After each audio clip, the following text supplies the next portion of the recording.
Take a look behind the curtain with a real whistleblower and American patriot. Prepare to embrace the uncomfortable truth because this program has no time for comforting lies. Here is civil liberties enthusiast, Second Amendment defender, and recovering FBI agent Kyle Seraphin.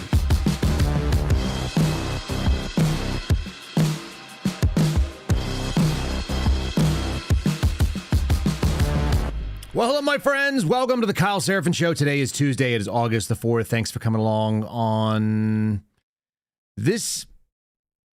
It feels like we're just doing the same thing over and over again. I went reading all the news headlines as I do every morning. I went to ABC and NBC and CBS. A couple things are kind of interesting. Number one, a lot more news organizations are trying to go to the subscription model. That seems like a bad idea. Maybe I'm crazy, but I see NBC more and more wants to go to subscription. New York Times is already behind a paywall for most of the stuff they put out. CNN, same story. CNN, which when we started this podcast was all free. Now everything that wants to be hidden, you got to pay to have access to it. And it's not like their information's that good. ABC and CBS seem to be kind of holding the line by putting out information without requesting you. They fill you with ads, but at least they're not trying to charge you for reading their garbage newsprint. Some of which is okay. Some of which is just really junk. And we're going to do kind of a look through some of that today. Some of the propaganda machines that clearly have a vested interest. They're obviously working on behalf of somebody else, whether it just be like the things that are in their brain, or whether it be somebody's telling them editorially, like this is the story and this is the angle and you must cover it. And I don't know one way or another, but I can see the results of the way that people cover news. You can see the way that they push the perspective. There are all these assumptions that are being made. They're logical assumptions that you have to begin from to be able to make the arguments they do, or to cover the story the way they do. And seeing that is always kind of like my biggest fascination. The news of the day is always the news of the day. Some people died. Some people had some criminals get out of prison. They probably shouldn't have been. Our politicians have lied at various different states. I've got a lead off here from Mike Johnson telling you that it's the communists' fault. This seems to be what the agreement was. The Republicans were going to go and pitch that communism is the biggest threat to you. Is that true? Should it matter? If communism was such a big threat, it wouldn't actually be a threat if you carried out the domestic agenda that you promised. And this wasn't just Donald Trump's promises. This was Republican promises. So I don't know how we get to the point from you promised us all these things. You gave us almost none of them. And you're actually starting to backtrack on the ones that you have given us. And then we're supposed to somehow be like, but also we're super scared that the bad guys are going to get in. The bad guys are going to get in only because you left an opening, theoretically, a narrative opening by not accomplishing the information that was out there, or accomplishing the agendas and the plans that were pretty well articulated. I do think that the things that people are fixating on, and it doesn't matter whether it's a failure to achieve COVID justice, I'll just use the leftist kind of term for that. There was justice that did not happen in this country because of the actions that took place in late 2020 and 2021 and 2022. A lot of lives were destroyed. We've actually had Rand Paul. I'll give him credit where it's due. Rand Paul actually reintroduced this back in by sharing Fauci's diaries and having a hearing about it. And so now we get to talk about COVID again. It's probably better than anything else when it comes to the reasons why I think people think the way they do. And I could already see our chat this morning kind of going off, bringing up that they've got the concerns about Charlie Kirk's assassination. I had people arguing with me this morning already. I guess Baron Coleman went on and talked to Julian Dorey. I watched about 10 minutes of it. It's atrocious. If this is the stuff that lures you in, what it tells me is you've decided that you're going to believe whatever you want to believe already. And I think a lot of that goes back to the roots in COVID, where people who were in positions of authority, who were positions of institutional authority, lied blatantly, aggressively, and then they've just rebranded. They've just gone out and decided that they're going to say something and act like you have the memory of a goldfish. And some people have proven to have the memory of a goldfish, maybe even the majority of people. And then some people have said, I'm going to be a skeptic. I'm going to always question everything. And I require evidence to believe something that you share. And then there's some people who have decided kind of where I think I've got him on the screen here. He'll join us for a few minutes here. This is my friend Ryan Matta. Ryan Matta is one of my favorite people because the facts are completely irrelevant. He's already got a perspective, and so facts will not dissuade him from believing what he thinks. And that's Ryan Matta in the form of a grasshopper hanging out on the windshield. Ryan believes what Ryan believes, and there's a lot of you that are in that same sort of category. When Ryan was part of our show, and he's still a friend of mine, and I still reach out to him on a regular basis. He tells me all kinds of things, like my children are going to be killed because we live in America and he's living in El Salvador. And I can't convince him, no matter what, that regimes in Latin America have a very short lifespan, and sometimes they go from completely violent to completely safe to completely violent. Just saying. It's a pretty notable trend. But if you're ignorant of history and you just come online and you just believe whatever you believe, then a lot of people are in that category right now where they're like, hey, some people lied to me. I can lie to me just as well as anybody else, so I'm going to do that.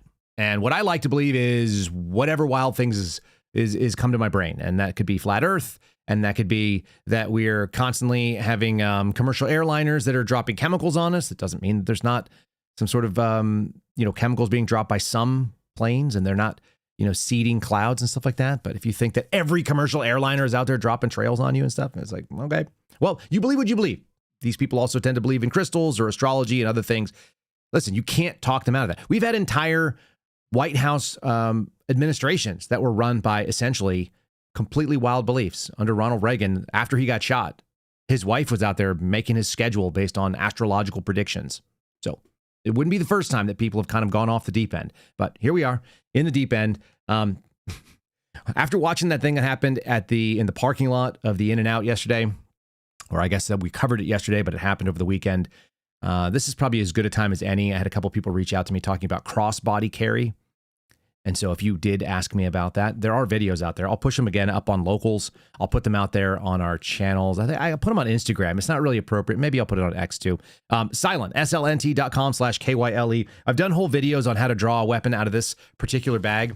This here, I'll just show you guys real quickly, is the Silent crossbody sling. You can carry a weapon. In fact, there's actually a weapon in here, and if I were to pull it out, it would probably get the stream canceled. But you can get into it. You can hide your phone, which I was going to do while I was on camera. Look, this is the way you put it in. Here's my phone. You just drop it into this little guy here. I actually did it while we were on camera there with Aaron, who's one of the owners of Silent. And when you do that, you're off grid. So now my phone is now blocked from giving off any of the signals it normally does, which is RFID and Bluetooth and near field communication and cellular and Wi-Fi and all the other kind of stuff. So it's non-trackable. That's the big piece of it. It doesn't communicate with my smartwatch, which is nice because I get a little break from having things come at me. And then I can also carry a weapon. And this has a big pull loop right here, which you guys can probably hear on the microphone. There it is. And once you do, I can reach in here and I can access. This one has a SIG P365X macro with a comp on it, which is a pretty nice gun, 17+1. So I can go and get into that. It's got a red dot sitting on top of it. It's ready to go with all the things you'd need to have. It's got phone. I can carry bandages. I can carry stuff for my microphones. If I want to film something, I can actually carry a little GoPro in here, etc., etc. Weapon, magazine, extra magazine if I'm so inclined, all these kind of things. And it's really easy. This is actually what I took when I went to the river the other day. My kids and I went down and had a little river trip in a kind of a paid city park where we had access to the San Gabriel River. And I was like, you know what? I think I'm going to go off body. I want to put on a swimsuit. I want to get in the water. I'm going to walk around with my kids. I want to be able to have something that I could easily take off. So if you guys are so into it, check it out. Check out Silent crossbody carry. This one's pretty good. The one that's in multicam black looks even better.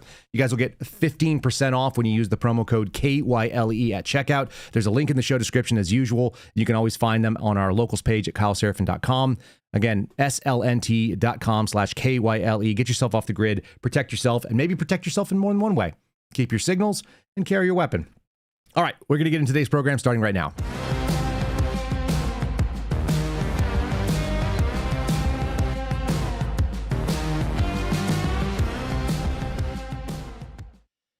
All right, folks. So let's start off with a little bit of encouragement from Mike Johnson. He's the Speaker of the House. I think that he's kind of like Smithers. I also think that his job is to make sure that he tells the people that are putting the money forward and the people that are sitting in Congress that everything is fine. He's the one that's doing the Kevin Bacon all is well. All is well. Don't worry about it. He's also one that must tell Donald Trump that, no, sir, they're not booing you. They're saying boo earns. Boo earns. Right? Isn't that the way that it goes? This is Mike Johnson letting people know that the real danger, and don't worry, he's going to take care of everybody. This very masculine, very strong, very capable alpha guy is going to solve the problem. He runs the protection program for Congress. He's letting you know that it's really the communists that you have to worry about. There's kind of a theme with this administration on that. Say, I am on the ballot, because in a real sense he is. If we were to lose the midterms, heaven forbid, these Democrats, y'all, impeachment's not even the big concern. They will turn every committee of Congress into an investigative body, and they'll go after the president's family, the cabinet, his donors and friends. Half of you in this room will be targeted. I run the protection program. I'll take care of you, okay? We're going to win. We're going to win the midterm, okay? All right? I'll leave you. We're going to win. We're going to win. I got you. We're going to take care of you. If that guy ever tells you that he's going to take care of you, you should panic. I think. We're going to win the midterms, but let me just run on this fear right here. Let me tell you that you should be terrified, because if the other side wins, they're going to do nonstop investigations. They're going to do impeachments. What's the difference between what these guys do and the other guys do? Again, I think Rand Paul should get some credit because he's actually reintroduced the COVID discussion for those of us that are interested in that. Was that reassuring to anybody? And we're going to win. What kind of confidence is that? Again, when I tell you that they're crying about communism, what it tells me is that our policies are so bad that we have to point at something that's objectively ridiculous. The people who are trying to create a state-run or a city-run grocery store, well, you have to use ID to get in, like Mondami. You got to use those guys as your punching bags, and those ideas don't sell anywhere in the mainstream. They're not going to sell in 90% of America by physical territory or by population. Most people are not going to be like, yeah, communism seems like it would work. Enough people are old enough to remember that it doesn't work.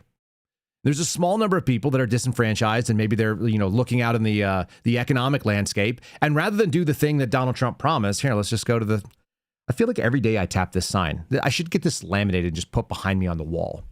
Look at number 3, because number 3 is a critical failure. Seal the border, stop the migrant invasion, check. We'll give the credit where it's due. Carry out largest deportation operation in American history. That's a massive failure. There's a story on that today. We're going to talk about Mullins, who over the weekend tried to basically say that amnesty is not amnesty as long as it's not complete citizenship, so we get to win. But look at number 3. End inflation and make America affordable again. When people feel like they can afford their lives, when housing prices are not insane, when the biggest outlays of cash, which is going to be your daily filling up at the tank or whatever else, which, by the way, is also in here, talking about energy dominance. In theory, the reason that we like number 4, make America energy dominant, is a national, security sort of risk. It's a plugging of that risk, so we don't have to rely on outside oil. But what it also says is that we can reduce the costs of everyday fuel because we live in a first world economy, and everybody does everything because of petroleum. Even the lefties, even the loony lefties that would like you to go and have, we used to go to a co-op. My wife is a kind of a crunchy co-op type. And one of the funniest things that I've ever seen on a coffee dispenser, they have the bulk coffee. So you go in and they've got coffee and it's like, this is rainforest, sustainable, whatever, grown. And then they're like, this one is organic. And one of them said that it was fair trade, organic, and bicycle delivered. I don't know where the bicycle worked in the supply chain. I'm not sure if they were like guys down in like Guatemala that were farming the coffee and then they pedaled it all the way up to Austin for this co-op to have it, or pedaled it to a roaster and then the roaster put it on some poor bastard's backpack and then he pedaled it in. But the idea that it was bicycle delivered, right? Like those are goofy people. It was inherently hysterical to my friends. My buddies that used to go to the co-op with us were all in the military. So we had kind of a little different mentality than a lot of the co-op people. They had good food. The food that they were selling was tasty. But the idea that you were going to be able to deliver things in bicycles instead of by trucks, it's just the scale of it is so ridiculously small. It never made any sense. Those are the people that you see the Mike Johnson types arguing against. And they're like, look at these scary commies who are also libs, who are leftists, Marxists, whatever, and they're the threat. It's like, well, they're not a threat if you make the economy affordable. Given the choice between can I afford it and can I not afford it, even the commies will go out there and buy Chinesium garbage. They'd be like, it should be made by American workers in American factories at a living wage. And they're like, hey, are you willing to spend $21 on a single glass? Because it's $21 for a glass for you to drink water out of. And they're like, no, they're at IKEA and they're like $4 for a set. And you're like, okay, so you're fine with the idea that workers can be abused. It's just sort of like we're just negotiating on where they can be abused. You're not really willing to put your money where your mouth is because you don't even have any money. You're not really the people that are making these decisions. What I feel like the administration is doing with statements like Mike Johnson's just made is they're arguing against a boogeyman in the same way that the people on the political left used to argue about Donald Trump being a fascist. Because fascism equals something that is scary and we don't like. Just like communism equals something that's scary and we don't like. Is it plausible? Is it feasible? Will it fall down under its own weight in New York City alone? Yeah, of course. Of course it is. That doesn't stop these guys from shouting it out. When you don't have a record to run on, you run on the other side is bad. Okay. It's the Mr. Mackey argument from South Park. Okay, they're all communists, okay? And what they're going to do is they're going to take all your things, okay? And they're going to investigate our guy, and he's our guy, okay? It's like, why don't you just tout your amazing successes? Why don't you tout the fact that we didn't get into another war? Oh, we got into another war. Why don't you talk about the fact that we haven't outsourced all of our capabilities to other countries? Oh, we're outsourcing capabilities to every country. We're bringing in H-1B visa holders to take jobs that American university students should be able to move into because people who were already in lower jobs were taking some of these management jobs. Wouldn't it make sense if you had a record to run on that you could just tout? She's like, look, we made you 20 promises. This is the easy, by the way, this can happen at any time. It won't happen, but it could happen at any time. This administration, to include the Republicans who are sitting in the legislature, could just step up and be like, look, we know that there are 20 things you voted on. We know because we told you what they were. We defined what success would look like under our leadership, under our term. We got all the branches of government that are relevant. And theoretically, we even have a majority in the Supreme Court for most things. Do you know how gross it is? Someone cut a clip of me, one Infowars fan. It's a account over on X. Cut a clip of me talking about the NRA. And the NRA is doing some really gross stuff right now where they're putting out women who, I don't know what we're calling this. It's like vag maxing or cooter mogging or something, where women wearing incredibly skimpy, tight-fitting, like pubic mound revealing clothing are showing it in your face. So like if you're watching something and you're scrolling through your reels or you're reading social media and you're like, okay, here's a story about something from the White House. Here's a thing that's going on in Texas. Okay, here's a crime story. Here's a woman's vagina in your face. Do you like that? And you're like, oh, what? Dude, I'm not opposed to the idea of it, but like I'm in the news feed, NRA. And you put some woman who's like running around with boobs and a gun shooting over her shoulder, claiming to not be a robot. So again, I don't know if it's cooter maxing or someone call it cooter mogging or something like that. I don't know what, I think mogging is like where something's in your face and it takes precedent over other things. It's not my terminology, but it's the only thing that makes sense. By the way, there's a bunch of different sort of people that are trying to use this sort of thing in your face. They're like, can we distract you with TNA? Would you like TNA? Like, no, I would just like gun rights. And the entire point that I'm making here is that this clip was coming out where Donald Trump said, I'm going to get a free poll. I'm going to ask you, would you guys like national concealed carry? Would you like to see the ability to take your weapon? Here it is right here, right? Okay. Just show you the top. Okay, there it is. Would you like to be able to carry your weapon anywhere with reciprocity for all states? I was like, yeah, I would. And they're like, yeah, we're going to do that because the NRA said so. And it's like, well, now I know that you're not going to do it. Because one, you cited the NRA, who was on the side of the people who wanted to limit gun freedom. They've actually come out in favor of FRTs, by the way, because I think the NRA realized that they were a kleptocracy, an aristocracy, just a scam of some of the worst, types of people, a plutocracy. There's all these words that the left likes to throw around. And I know them because my father-in-law used to yell at them about stuff. And he was right. He was right about the NRA. The NRA is like one of the worst organizations, and they are completely useless when it comes to people who care about gun rights. They were fine with banning civilian ownership of machine guns. They're fine with making sure that you can't have a bump stock. And they realize, oh, we're going to lose everybody because FRTs, these are force reset triggers. These are devices, by the way, that mechanically get around some of the laws that says you cannot have a machine gun. And they're like, oh, well, can we make something that's not technically a machine gun that shoots as fast as one? And the answer is, yeah. Engineers are able to figure these problems out. So they have. And who was on the wrong side of it? The NRA. Until just recently. And now they're pretending like, we're cool, we're hip.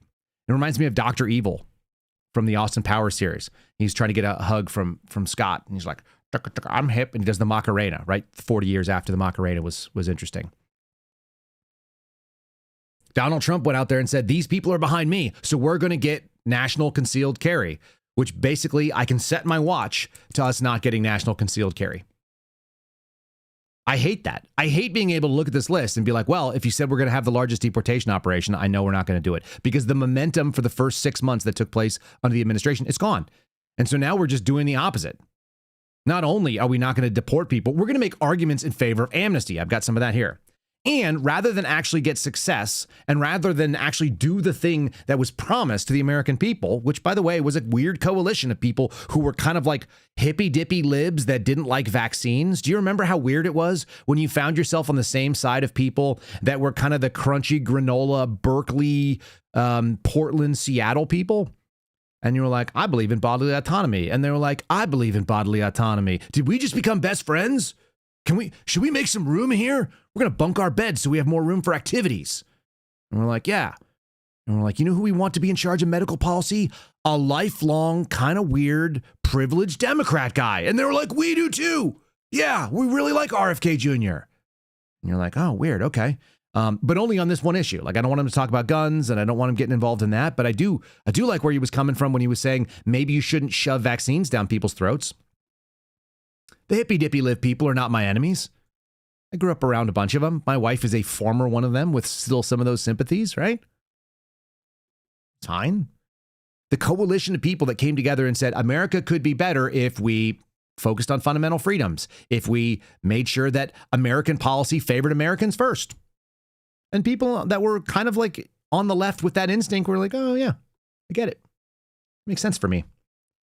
Do you know how I know that you're not winning? Is because here you are crying about communists who have no authority, no power. Meanwhile, you have the House, you have the Senate, you have the White House, you had the American people's mandate, you had the majority of the popular vote in 2024, if that's a real thing.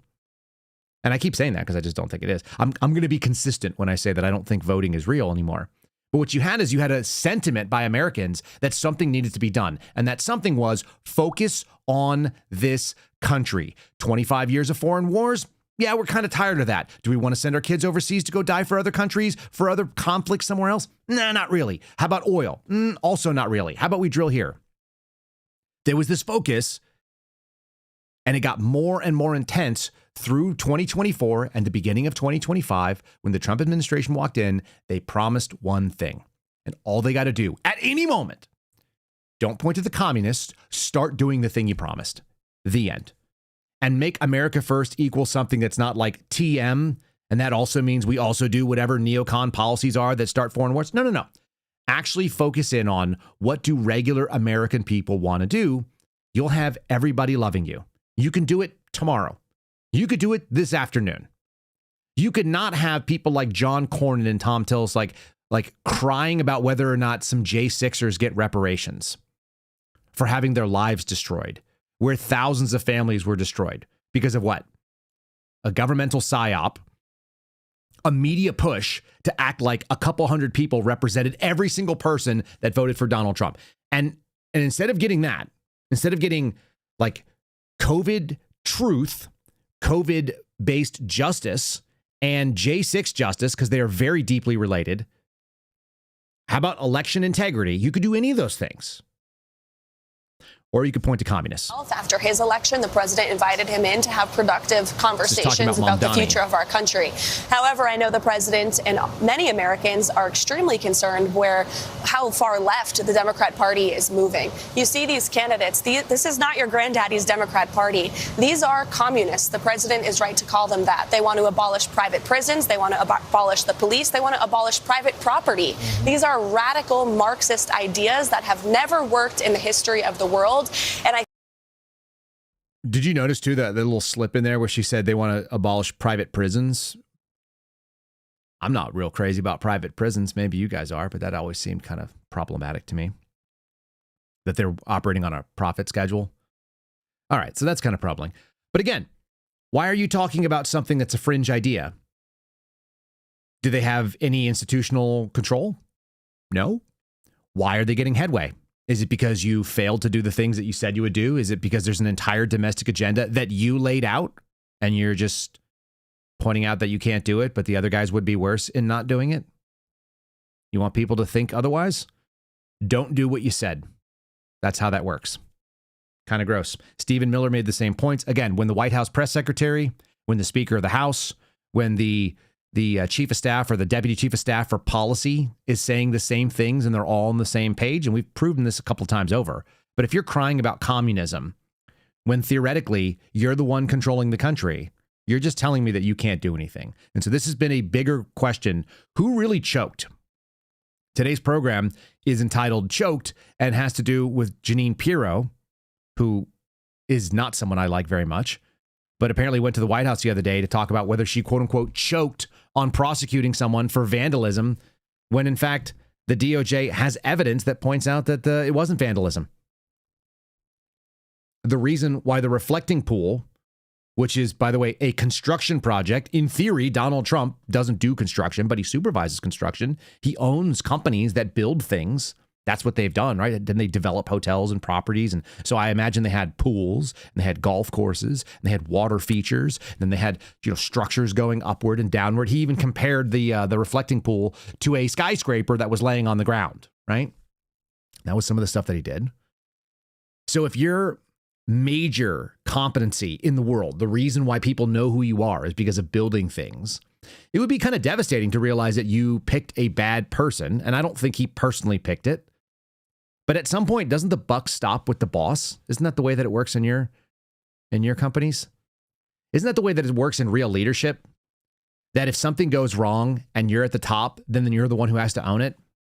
You guys never seen anybody own a mistake, even if their employees were the ones who did it or their subordinates did it? That was a general rule for me when I was a team leader.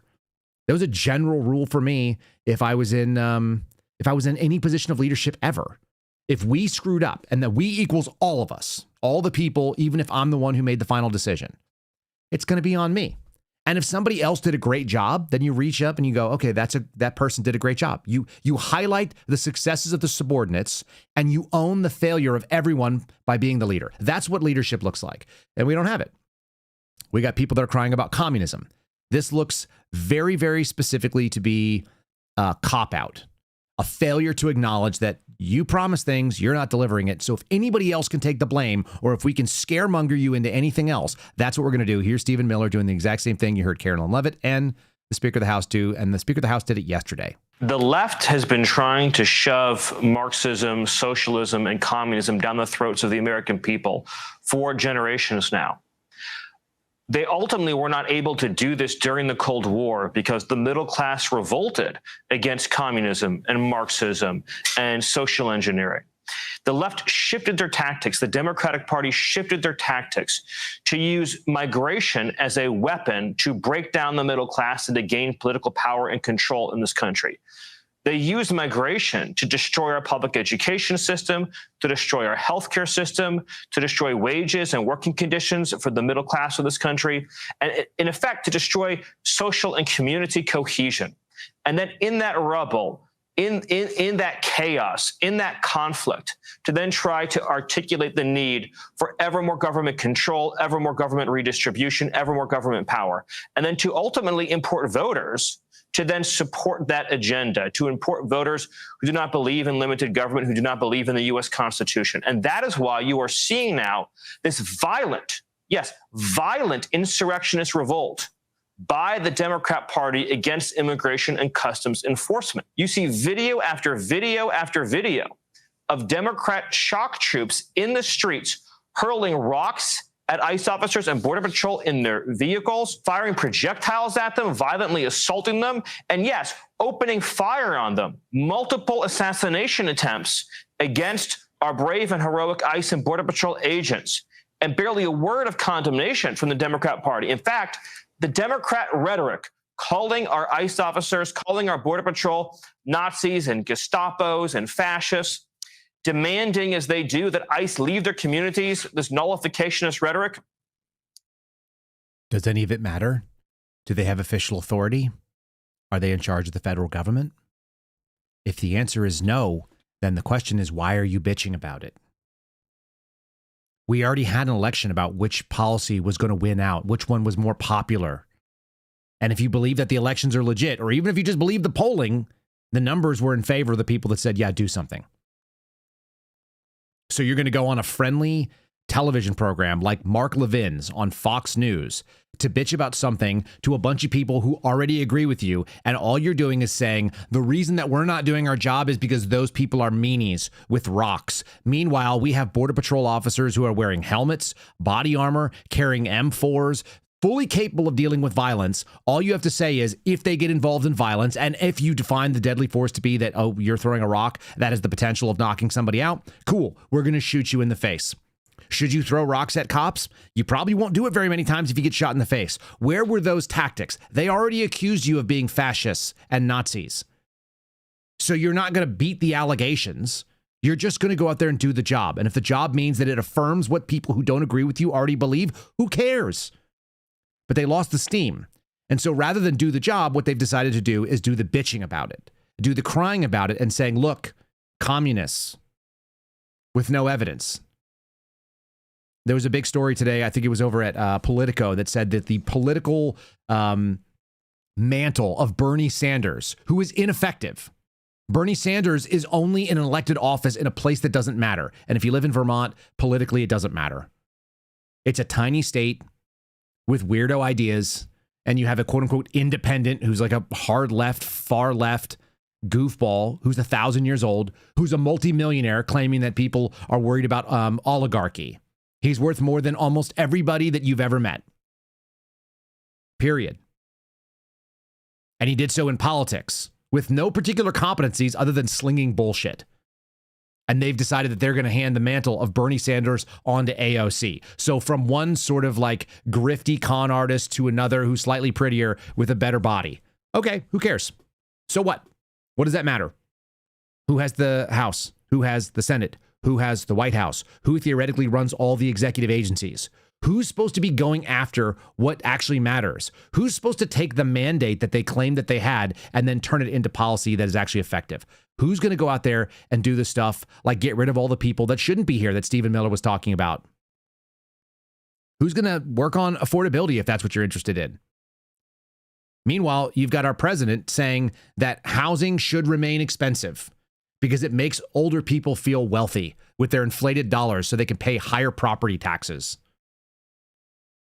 For the first time in their lives, they feel wealthy. I don't know if you guys believe that, but if your house goes up in quote unquote value and it's doubled over a period of 4 years, even though it's older, it's not as nice, it has more leaky roof possibilities and the wiring is aging. If all those things make you feel wealthy, you may have a really, really distorted idea of what wealth is. It's a diminishing asset. It only gains in value because what? Scarcity?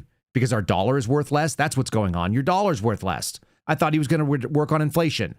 If you deflate the currency value, then you necessarily will bring down the cost of goods to include homes, the durable goods stuff. This is actually not crazy to think about. And that's what Donald Trump ran on. He also ran on reducing the size of the federal government, whether you like it or not, getting rid of the IRS. I just sit here every single time and I think I listened to a year and a half, almost 2 years of a campaign, saw a few months of movement towards it. And then every single day I wake up and read the news and it's always going the wrong direction. And I cannot fathom how nobody woke up and just said, hey, sir, by the way, people are pissed off at you because you're failing at the things that you promised. And that's only on you. And you can't do everything as president, but couldn't you just focus on one thing at a time and say, we're going to get this done? The single most important things are at the top of your list. So maybe just focus on the top 2 or 3, maybe the top 4. But if everybody glazes the man and kisses his ass and he has no idea that people are just absolutely fed up with it, you're going to end up with actual communists, because a bunch of young people and a bunch of disaffected old people who are just like, I can't make it either way. So maybe I should vote for greed, avarice, and taking other people's things to make my life better, because survival actually comes out first. And we actually saw that stuff during COVID. For all the talk that he just talked about, centralization of government, centralized planning, more and more invasive government in your life, we saw it during COVID. Have we seen any swing back to dismantle those institutions? The people that would be doing the investigations into the Mike Johnsons and co., the ones that he's crying about, if they get a chance, they'll come and investigate us. Guess what? You have the ability right now to dismantle some of these things. You could pass rules inside the House that would limit your ability to do some of the dumb investigations. You could actually take apart the prosecuting agencies that would come after you, because at least they'd have to rebuild that machine and get it back spun up to a wartime footing. Or you could pretend like you having the people that are nominally in charge of it actually changes the game, and that your name on the door equals you're running the show, even though that's not true. It's so tiring to watch it, because it's like they're selling you the dumbest possibilities, and a lot of people are cheering it on as though announcement of the thing equals accomplishment of the thing. And it's the easiest PR tactic in the world. It's like having shitty employees and a dirty, filthy kitchen with a bad supply chain of old, gross food, and then proclaiming that your restaurant is under new management. And everybody comes in and they see the same dirty floors, the same stained kitchen tile, ceiling tiles that are up there, the same chairs that rock, and the same disaffected, grumpy employees doing a shitty job for customer service. You'd be like, it may be under new management. It's just what they meant is it's under new ownership. It hasn't changed anything. The change has to be more than just cosmetic, where you change the name and the sign outside. If you guys are watching on Rumble, give us a like, subscribe to the channels. And also, if you are on Rumble, consider watching us on YouTube. I just ran the numbers for June just for funds. And I'm just sharing this because it's amusing. A view and your watch time on YouTube is worth somewhere between 4x and 30x more monetarily than watching on Rumble. Rumble is such an awful platform when it comes to paying out. We got about 1/10 of the views on YouTube, and it pays out 4 or 5 times more. So for all the idea of the parallel economies and the ideas that Daniel Bongino talked about, how we're going to build this thing that's going to make something better and we're going to give you an opportunity to be able to do something, Rumble is absolutely dog shit when it comes to actually doing the thing they claim they would do. There's nobody that can just be on Rumble unless the Rumble pays you, and they take all the revenues to buy shows to show up there. And the people like YouTube, as much as we dislike them, their infrastructure is infinitely better, and their control over everything is so much better. It's shockingly better. So that's not me advertising for one thing or another. It's another one of those bait and switches where they said, we're going to give you something, we're going to create this thing, and that thing is so vastly inferior that it doesn't ever live up to its own hype. And so eventually it's going to basically die off on its own steam. If I had to guess, you're going to see just a bunch of paid people who are mouthing whatever the talking points are of the Bongino types on Rumble. People who have other thoughts are not going to be able to stick around there because it just doesn't pay anything. Anyway, you may hear an ad over on Spotify right now too. that's like such a, like I went and looked, seriously. I think I got paid. We had 500,000 views over the month of June, and it paid out $213 to be on Rumble. You guys figure out if that makes any sense to you. It was 4 or 5x that for 1/10 of that over on YouTube. The numbers are so wonky and so wildly disproportionate. And by the way, the best place to watch us, if you're just watching in the after and you're like, hey, we just want to support the program and you want to do it for cost of nothing, check out KyleSeraphinShow.com. Go over and watch it on Spotify. Spotify views are worth 20 times what anything else is. They're considered to be the gold standard of all this stuff. And I actually think it's the best user experience. The app is functional. It works really well. You can run it in the background, and you can do audio and you can do video, and you can do both. You can switch between them. That's not the case for any of the others as far as control goes. The only downside is if you're watching us live, and here you are, here's your live audience right there, guys. If you're watching us live, there is no live option on Spotify. If Spotify allowed for lives, I think it would destroy. I think it would absolutely destroy the others. They used to do it too for some reason. But Spotify is kind of a music-based thing for as much as anything else. I think a lot of their stuff is streaming music. Anyway, nobody's going to be the best at everything. Nobody's going to be the best at, they're good at one thing at a time. If our administration would focus in on one thing at a time, they could actually maybe do one thing at a time. That'd be cool. All right, so here we go. This is one more. Donald Trump said he was going to do a decapitation strike. I've actually got a headline. I think this came from New York Times, just for whatever it's worth. I'll just show this on the screen. And here's your media, right? Here's your mainstreams. This is why I look at them. I think they're fascinating. It's a bunch of women. They're actually pretty women, as far as I can tell. They're covered from forehead to elbows, or forehead down to wrist, wearing Islamic garb.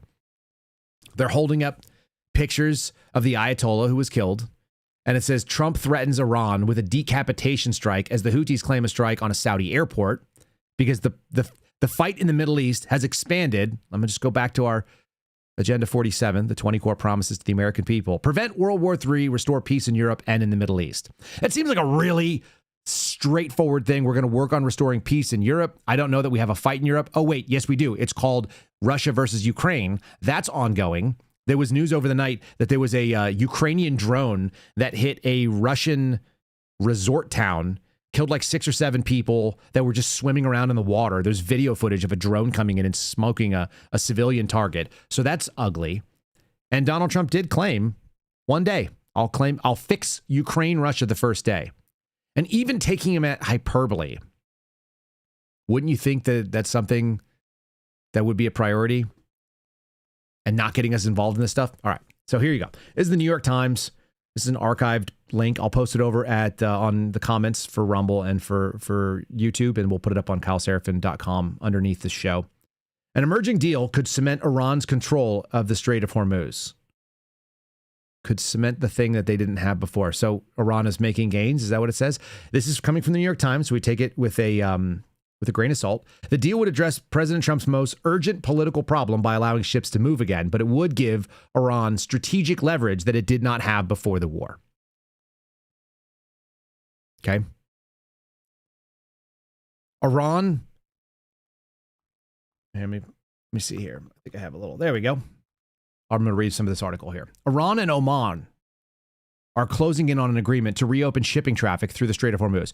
There's also an article this morning talking about how one of the things that we are not talking about is all those ships that are out there. For those of you that are watching right now, if you're on Spotify, you could flip over to video and see this. There are dozens and dozens of ships, and they go all the way to the horizon. They're just stuck out there. They're unable to transit. So that means that there's dozens of sailors per ship that are just stuck in the middle of the water. This is something that they were talking about in one of the articles I saw that was kind of like just a fringe side piece. They were like, the hidden cost of this is that there's all these frustrated men that are stuck on boats hanging around in the Strait of Hormuz that cannot transit. That's kind of tough too. You're building up animosity and resentment amongst all those families and all the people that are waiting on those products, all the companies that are basically sitting there with a huge amount of goods that they're leveraged on. All right. The agreement to reopen the shipping traffic in the Strait of Hormuz is coming from Iranian and American officials, but if the accord goes into effect, it would come at a high price, which is ratifying Tehran's control over this strait, which before the war, they did not have. It was an open international waterway, and we would essentially be handing over control and affirming that the Iranians do have the ability to do it. As described by officials familiar with the emerging accord, vessels heading into the Persian Gulf will transit the channel controlled by Iran and close to its coastline. Ships leaving the Gulf will travel on a channel near Oman. Iranian officials say that there will be no tolls charged, but the agreement includes a service fee to cover the environmental impact of shipping. Iranians are well known for their interest in climate change and environmental impact. They're also willing to have a service fee for security for the cargo ships and tankers and staffing. And the revenues would be divided between Iran and Oman, said the Iranian officials. Just an outside guy reading this sort of thing, and somebody who grew up watching stuff like mob movies. Didn't they used to have that thing? Wasn't that called The Shakedown? Where somebody comes in and says, hey, it's a real nice thing you got going on here in this business, like your bakery. It'd be a shame if something happened to all these big glass windows. We'd like to collect a service fee. It's just for protection. And then we guarantee that you're going to be in a safe place, that you're going to be able to we're going to also mitigate some of the environmental impacts of your business, which puts out lots of steam. Yeah, it's called a protection racket. I'm familiar with this term. The service fee includes the environmental impact of shipping, the security for the cargoes, the shipping container, and the staff, and it's divided between the two gangs. One of them is called Iran, and the other one is called Oman. That's like when the Yakuza get together with La Cosa Nostra, and they decide to divide up neighborhoods and say, listen, on this side of the street, it's us, and on that side of the street.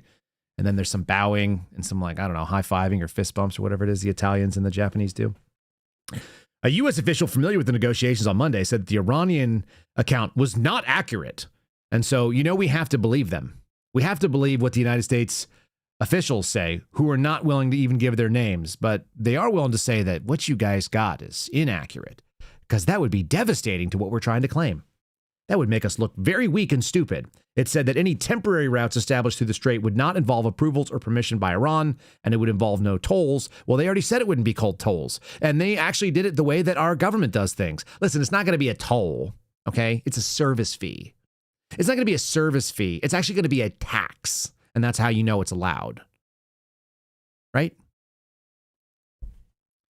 The U.S. could ease market pressures even further, some officials said, if they decided to put an exemption on sanctions against Iran so it could legally sell and deliver oil, which, by the way, we said we were going to do, and that was part of the deal for the MOU, which we were talking about. And there was a big signing ceremony. There was this big celebration about how everything was basically squared away.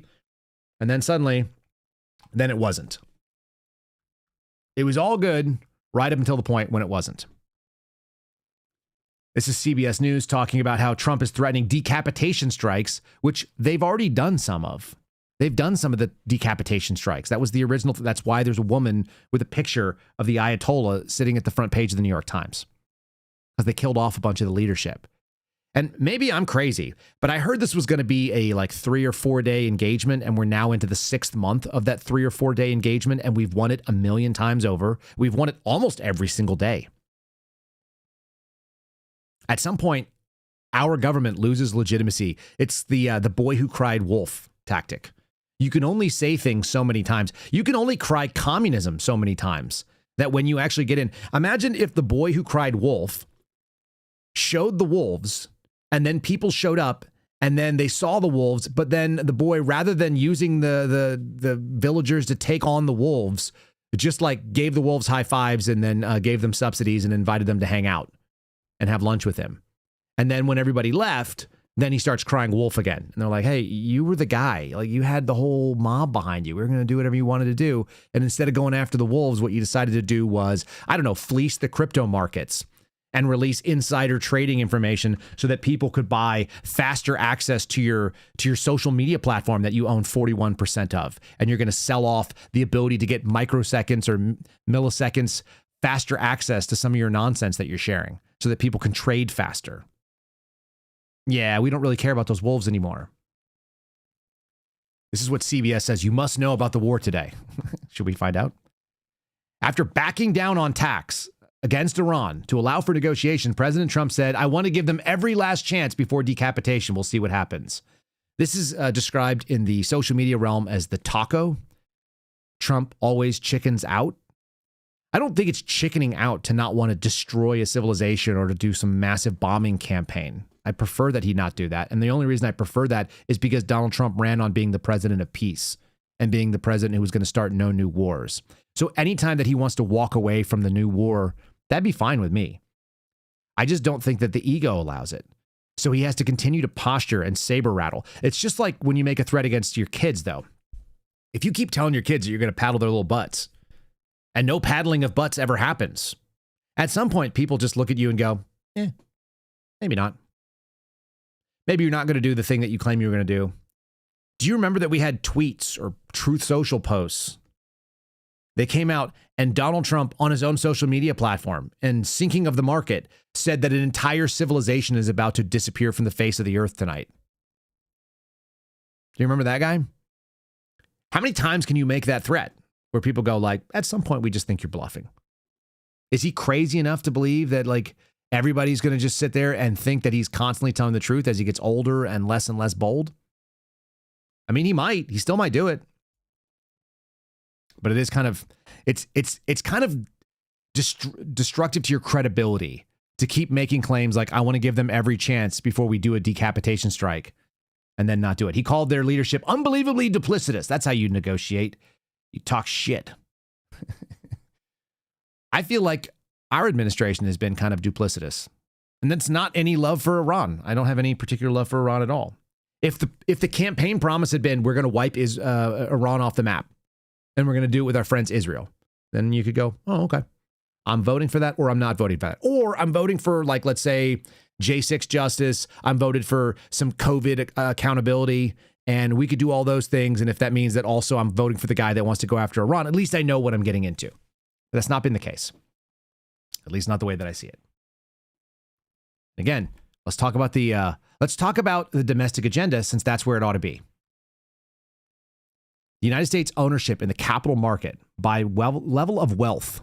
This is actually a really interesting little piece that was put out maybe last week, and I held on to it. The source is the Federal Reserve, so it came from numbers there. It's been the data point, and this graphic was put together by Reuters. But they're sourcing it based on federal data, or whatever the Federal Reserve is. Federal, non-federal.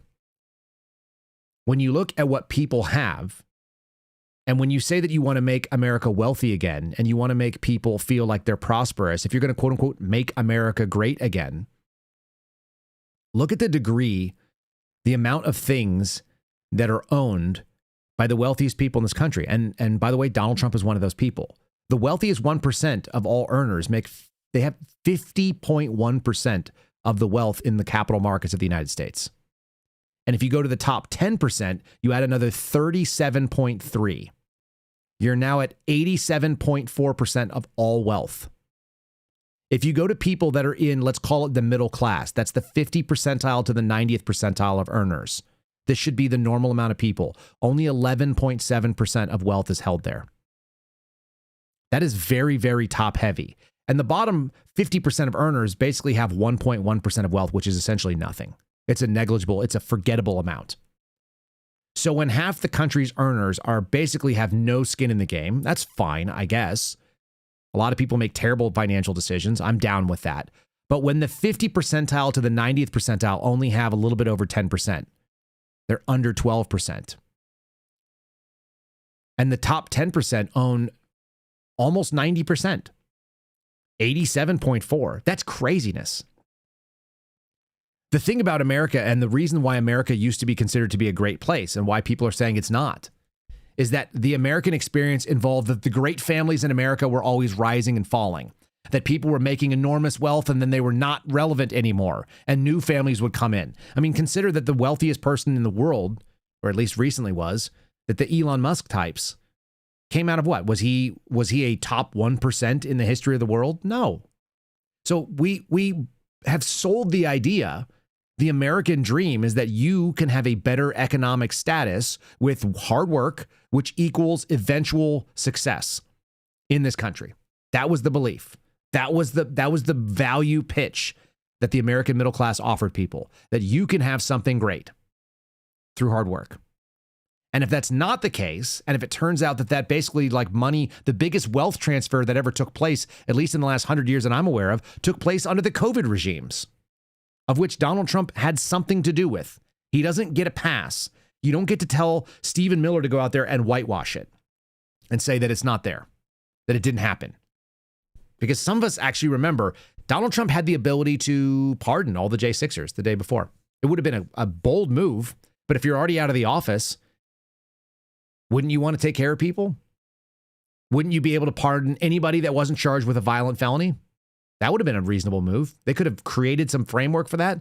Didn't have the balls to do it. Why? Why did he let all those people go through all those things? The thing that bothers me on all this stuff too is that trying to figure out how you justify all the evil in the world and understand that it's happening and understand like all these obvious decisions that if anybody had asked any of us, we'd be like, hey, this is the right thing to do. We all saw through the COVID bullshit. A lot of us did. And if not, you came to a conclusion at some point where you're like, yeah, this looks like information that is being thrust on me. If you need to try to bribe me to go get something that's so good for me that you're going to either give me a lottery ticket, you're going to draw my name out of a hat and give me $1 million, you're going to give me donuts or coffee, or you're going to give me a hamburger and French fries, what a suspicious thing that you're doing. Trying to get people into the COVID tents to get shots in Washington, D.C. reminded me of the 80s warnings that we had as kids. Don't get into the van that's labeled free candy. That's what it felt like. So why did I see that and the president of the United States didn't? Why did I see it and people in news media didn't see it? And the ones who were in news media that said it got canceled. They lost their jobs. Millions of dollars they lost. They were kicked out. Why, if you did say the right thing, were you destroyed? Or they attempted to destroy you? The same guy that didn't take accountability then is in the spot where he's like, yeah, I know I promised you domestic accountability. I know I promised you a domestic agenda. So that's why we're going to fixate on foreign things. And wait till the reserve supplies of oils go away.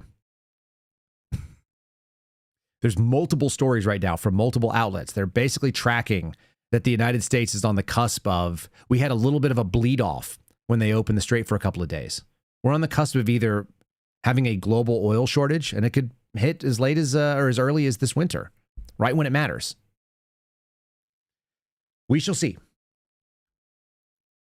None of this stuff happens in a vacuum. And all these things seem to happen because we didn't go back and handle the original problem. Again, I struggle to figure out, how do you justify the poor behavior and then also sort of live in a space where you're like, okay, but if you're a Christian, then you believe that there's a plan and it's not yours and you're not supposed to understand it. And maybe some incredible good things have happened because of it. Maybe a lot of revelation has happened for people who have, come to faith because they realize that there's no earthly solution. This is something that I've basically done as well.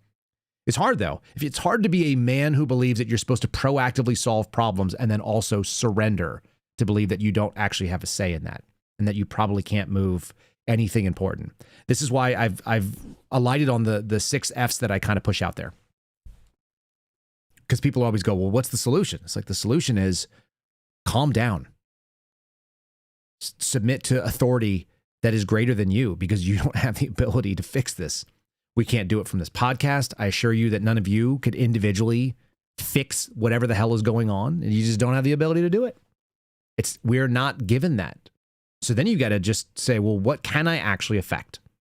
And the things you can affect are very, very small. What we can do is observe, we can reflect on, and we can make choices for our own faith, our family, our fitness, our firearms, our food readiness and storage. We can do things within those little sort of verticals that are wholly contained within your own decision-making process. You can do stuff about that, and you can get more and more focused on what you can do rather than fixated on things that are outside. But I do think that talking about the things that are happening external to us remind us how little control we have over it and how you can have an entire agenda that's run on things that make a lot of sense to a lot of people. And you can build a coalition that says, we don't agree on a lot, but we do agree that we'd like to see a better future for our children. So let's do these things. Let's make America great. Let's make America healthy. Let's make America affordable. Let's make America energy independent.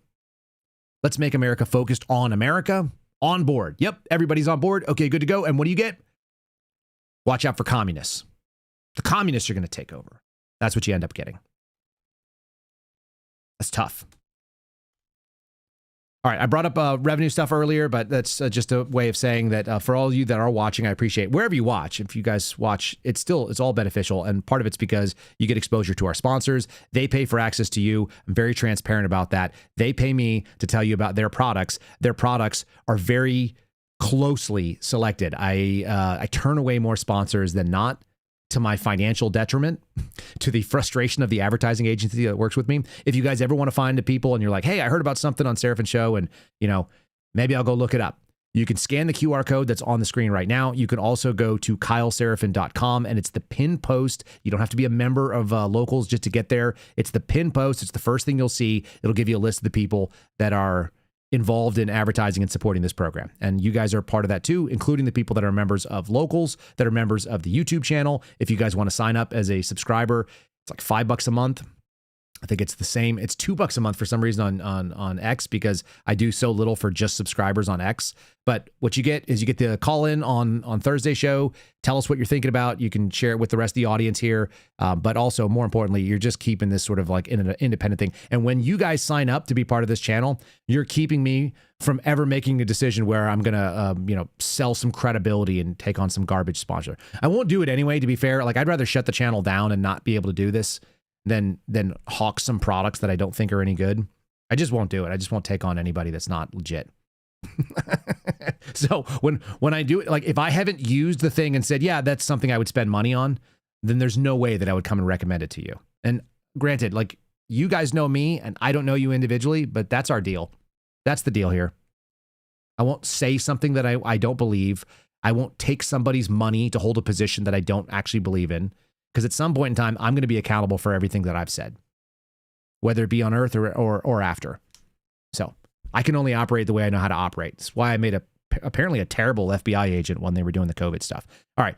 You guys may hear an ad on the Spotify platform, or you'll hear it on iHeartRadio and on Apple as well. That'll pop in right here. Kind of free flowing today. I have a series of clips that I don't usually sort of get involved in, but I think it has to do with COVID accountability. And I think that is not something I ever want to let go. And I don't think we're going to get justice per se, but I do think it's important. And apparently Aaron Rodgers does too. So Aaron Rodgers is being asked. Aaron Rodgers was with the Packers. I guess, did he go to the Steelers now? I don't follow football. I like Aaron Rodgers because Aaron Rodgers seems like a regular person in so much as he made decisions, and he made some of the same decisions I do. I don't know who Aaron Rodgers' wife is. I've never seen Aaron Rodgers' wife. Keeping your family out of the limelight seems like a smart move to me. This is my instinct. I would rather not show you my beautiful children and lose out on revenue of showing beautiful children, because it's easy to monetize beautiful children. And I've got some gorgeous kids. My son is unbelievably charming and handsome for a weird little 5-year-old guy that he is. The tracksuit guy, we could sell tracksuits all day long. I'm just never going to put his face up. My youngest is freakishly pretty with these like insane blue eyes. And my other two girls are gorgeous. They're sweethearts. They're smart. They're clever. I'm never going to show you them.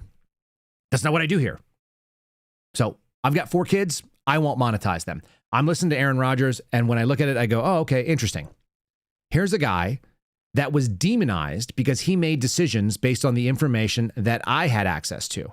So this is not about sports. This is about the proxy of saying anybody that stepped up in 2020 to 2021 and said, I've seen the available information and I appreciate that you guys have come to this conclusion. I have come to a different conclusion. Please respect my conclusion. And everyone said, you're a bad person. And now that we're back into that space and we're talking about it again because Anthony Fauci went up there and lied to us,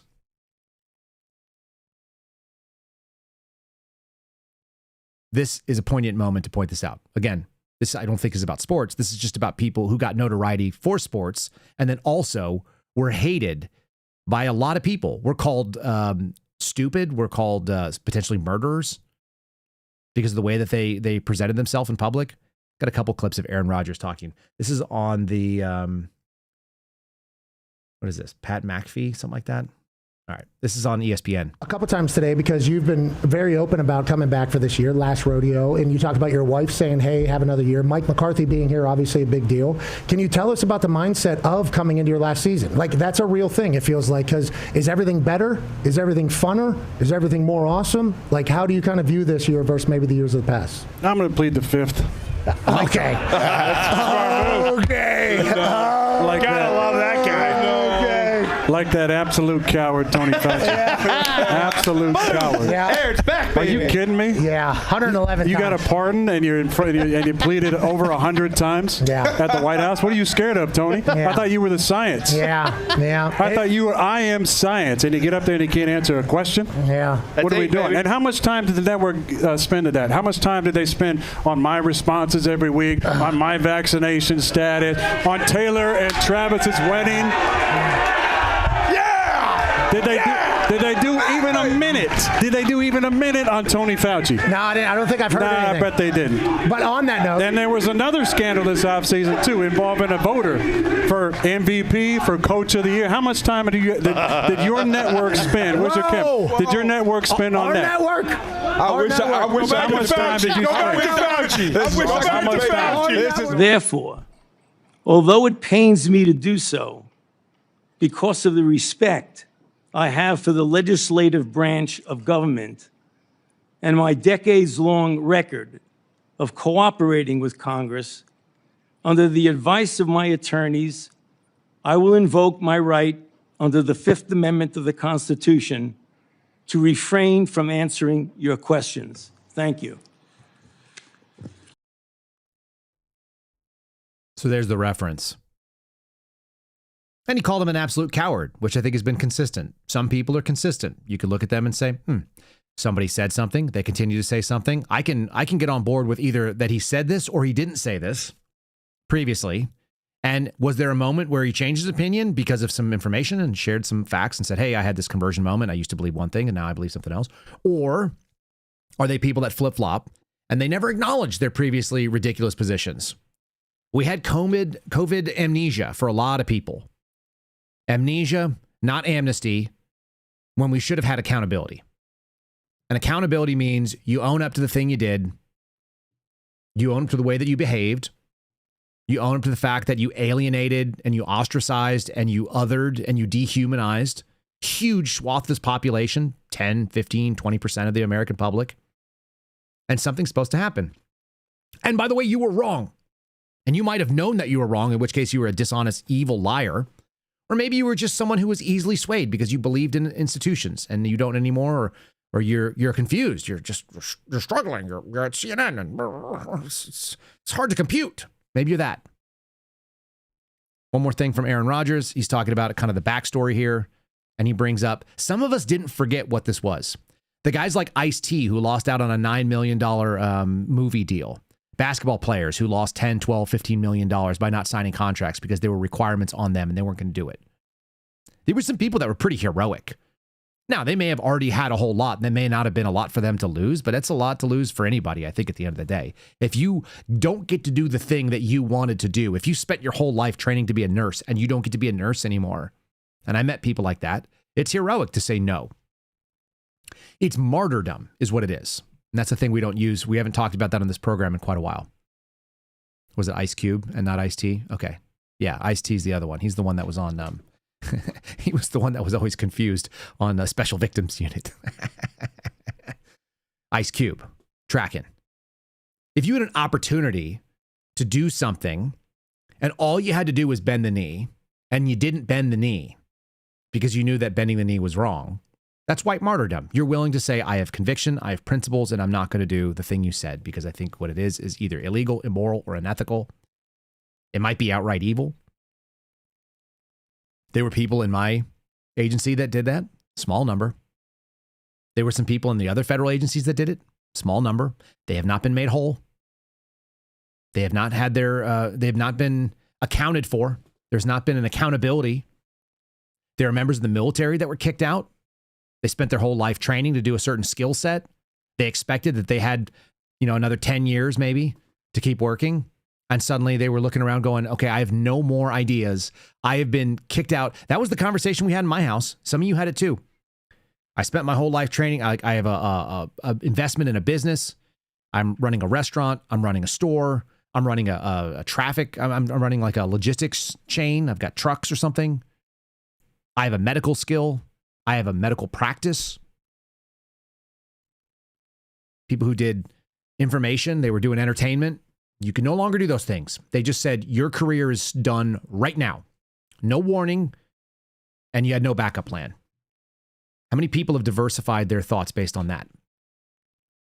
I could lose my job. I could be canceled from every single platform right now, and my kids would still eat for a couple of years without having to be panicking about it. And I am that way, specifically because of what happened in 21. So maybe it made me more resilient. Maybe it made you more resilient. Maybe it made you more faithful. I don't know. A lot of cracks were exposed in our financial security, in our relationships. How many of you don't have family members that talk to you anymore and you didn't change and you'd still talk to them? You'd still talk to them even though they won't acknowledge what they did, and they won't talk to you. Because I know that's true for us. In our house, a bunch of people, family members and friends, took decades of relationship, spit on it, stepped on it, and then acted like it never happened. Right? I think Aaron Rodgers is talking about this, and he's in a position where he's got plenty of money, and he doesn't need to work. I'm sure of it. And he's pretty laid back about it. I don't think that he's a victim of any of these things, but some of you are still feeling pretty victimized. And did Donald Trump fix that? Because that was implicitly some of the things that were going to be done to make America great again. At some point, there needed to be accountability.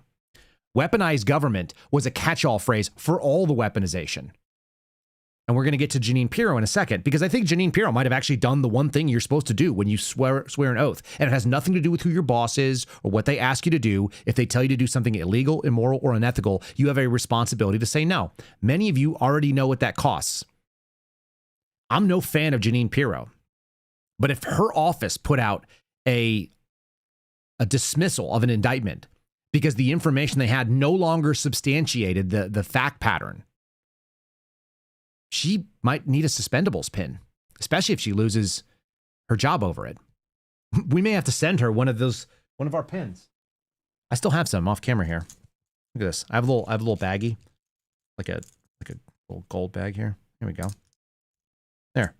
She may actually earn one of the black pins where you pay a heavy cost for something. Now, I don't think it's going to break her financially. But the story goes is that Jeanine Pirro, quote unquote, choked on a story that Donald Trump basically wanted her to enforce and imprison a man over something that they didn't have evidence to prove. All right. All these things end up being related in my mind because they all relate back to people who don't take responsibility. And it turns out we actually have a president who's one of those people. That's pretty awful. It's pretty awful because we outsourced a revolution that was probably getting close to violence, which may have been the right answer. So I don't think it goes away in this, unless there's a massive false flag, unless there's a massive attack that our intelligence community allows to come through and hit the American homeland to externalize a foe. I think that all the energy from the early 1990s moving into the mid 1990s, and I've gone back, I'm almost exclusively listening to 90s music right now again. I'm watching 90s art, film, television shows. I'm reading into the mentality that existed when I was a teenager coming into the world and the angst that existed for people between, let's say, the ages of 15 and 25. The men that are on either side of my generation. I think that mentality, it got externalized into a global war on terror, and it's coming back where a lot of us are sitting there. We've got children. We're expecting our children to have something that we could vote for. What we could outsource and say, hey, we'd like this thing to happen. And a majority of us said, yes, this is what we want. And we're not getting it. So what happens when that happens? What happens when people who spent their life externalizing a threat realize that maybe the threat is actually at home? The answers are not good.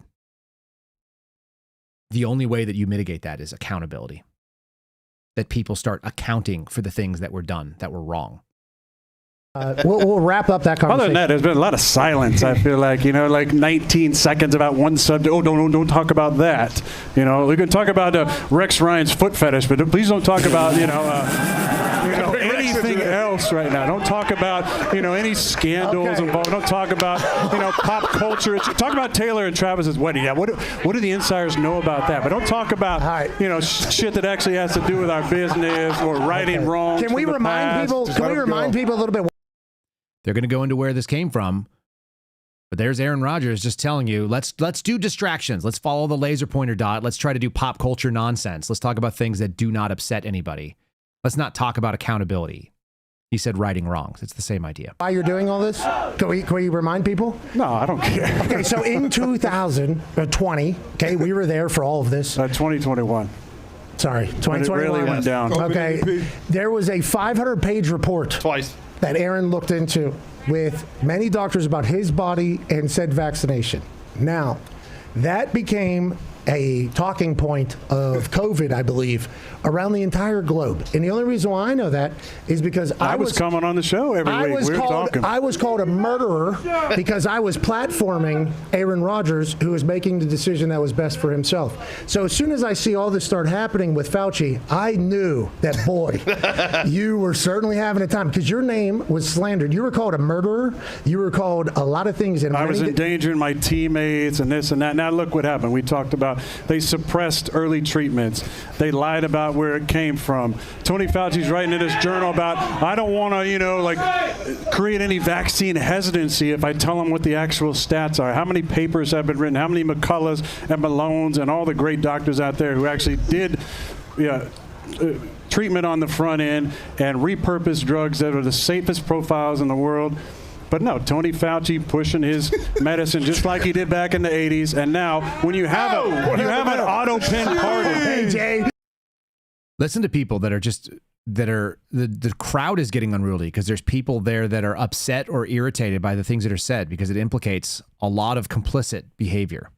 You know what happened. You have an auto pin pardon, 2 minutes, but and you can't answer one question. Hey, now real quick, not even your name. Come on. What are we doing? Can we do this real and quick? How much time did the network spend on that? Hey, can we do something for you real quick? How much time? Hey, can we do something for you real quick? Yeah. Hey, way to stand on your truth throughout the entirety of that thing. Honestly. I feel great about it. Congratulations. Yeah, you should. I feel great about it. Congratulations. I told you I'd be on the right side of history when I had that mustache that we were in New York. Yeah, but you had that.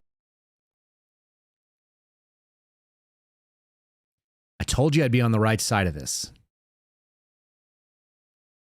A lot of people knew it right away. This is the same conversation we had in our house. Many of you had the same conversations in your house, but my wife and I looked at each other and we're like, what are we going to tell our kids if we just roll into... The Trump administration is touting that communism is coming your way. The fear of communism is not the lack of private property per se. It's centralized control by corrupt human beings doing things that benefit themselves. If communism was perfectly implemented, nobody would really have a big problem with it. In fact, a lot of small early Christian communities were organized under the principles of sort of communistic ideas. We all bring to what we have, and everybody gets what they need, and then everything's fine. A lot of your houses are kind of communistic. My children own nothing in real life. They don't actually have anything. They don't have any material wealth. So everything that is quote unquote theirs is mine. I gave it to them. That's how they got it. I earn a living. My wife and I turn around and buy things. We take care of our kids. It's communistic. Okay. They are given things according to their needs. They have no ability to generate any of the things that they have. Not food, not shelter, not clothing, not toys, not tools, nothing, right? So the fear of communism is not really the fear of communism per se. It's the fear that there's going to be a centralized governmental control and that it's actually not going to look out for people. Because communism ends up actually worse than this. Communism ends up with the wealth in the control of a very, very small number of people that run the party, and everybody else basically is going to starve to death. And they're expendable. Which is the joke, by the way, about the suspendables. Being expendable. Being shown that you were not relevant to the plan. So you can be kicked out at a moment's notice and the machine rumbles on without you. It's a moment where you just get radical about realizing how little the thing that you were doing mattered to the people who were asking you to do it. And that does change the way you think about things. Let's do a little flashback. CNN and the things that we allow some of these people. I'll still play clips of Jake Tapper for whatever it's worth. I'll play clips of Jake Tapper because what Jake Tapper says is relevant because people listen to Jake Tapper. But that doesn't mean that I think any of these people have any moral value. In the same way that I played the Dana Bash the other day, or Dana Bash, talking to RFK Jr. I think the conversation is relevant because it's being shared with hundreds of thousands, if not millions of people, depending on how it's actually packaged. That doesn't mean that I think there's any moral value or any quality of what these human beings say. And I never forget that. Maybe you do forget who these people are, but none of these people will be forgotten by me. And you can tell Aaron Rodgers doesn't forget them either. In the same way he knows what the opponents are on the field that are going to weigh, they're going to run certain things, or what they did last time, or what sort of tactics they may have used against him. So he's got that in his brain. That's why he's successful. I'm sure of it. Everybody who's good at sports remembers what their opponents are good at and where they succeed. They either watch game film or they go out and they study the way that the opponent, operates. Doesn't matter what game it is. Doesn't matter what sport it is. You don't forget those things if you're really good. I know all the bad things that people did. I remember them all the time. And if I sat there and fixated on them, it would probably be debilitating to be able to do stuff. But you don't get to make character-revealing choices and think that some of us are going to forget it.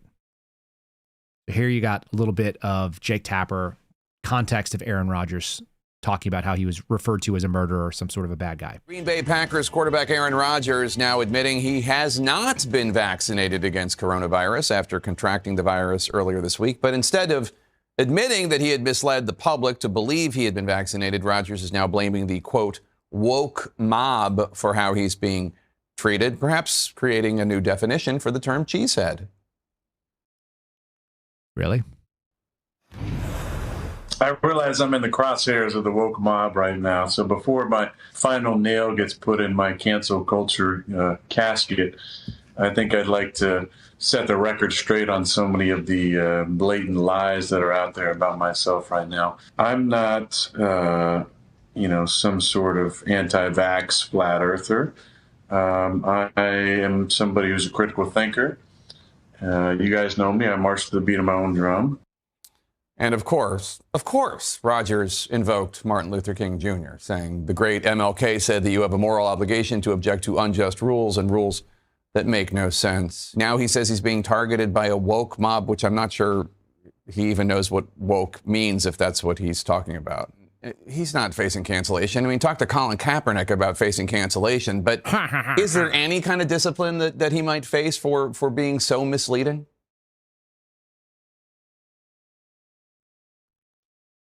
Talk to Colin Kaepernick, okay, who didn't even have the talent to do that stuff. All right.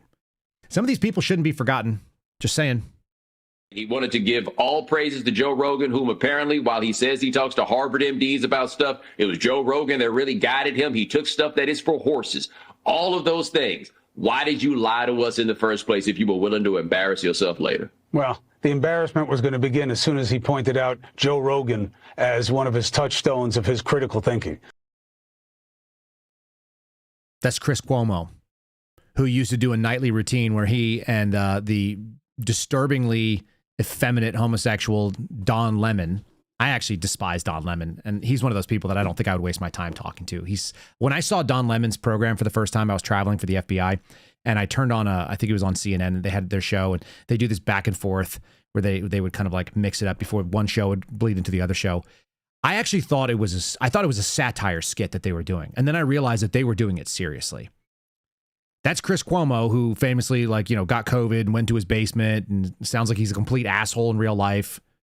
Cuomo, who's brothers with the former, governor of New York, who tried to run for mayor of New York after being canceled for being a dirtbag. The guy who people claimed was responsible for horrific policies that put seniors together that were already sick with seniors who weren't sick so they could all die together. That kind of stuff. I mean, screw the Cuomos. What's amazing is the rebrand of some of these people. And again, the reason why people act like there's a goldfish type memory in the United States is because there's a goldfish type memory. That guy works for a group now called News Nation. I'm going to play you a News Nation clip talking about vaccines, acting like that guy was not the biggest piece of shit human garbage during the COVID period of time when lies were being propagated and slander was totally acceptable as long as you were on the wrong side. Look at this piece of garbage. You know, those of us that tried to suggest there may be significant side effects from vaccines, we kind of like with the rest of your show that you had early on, we kind of got canceled.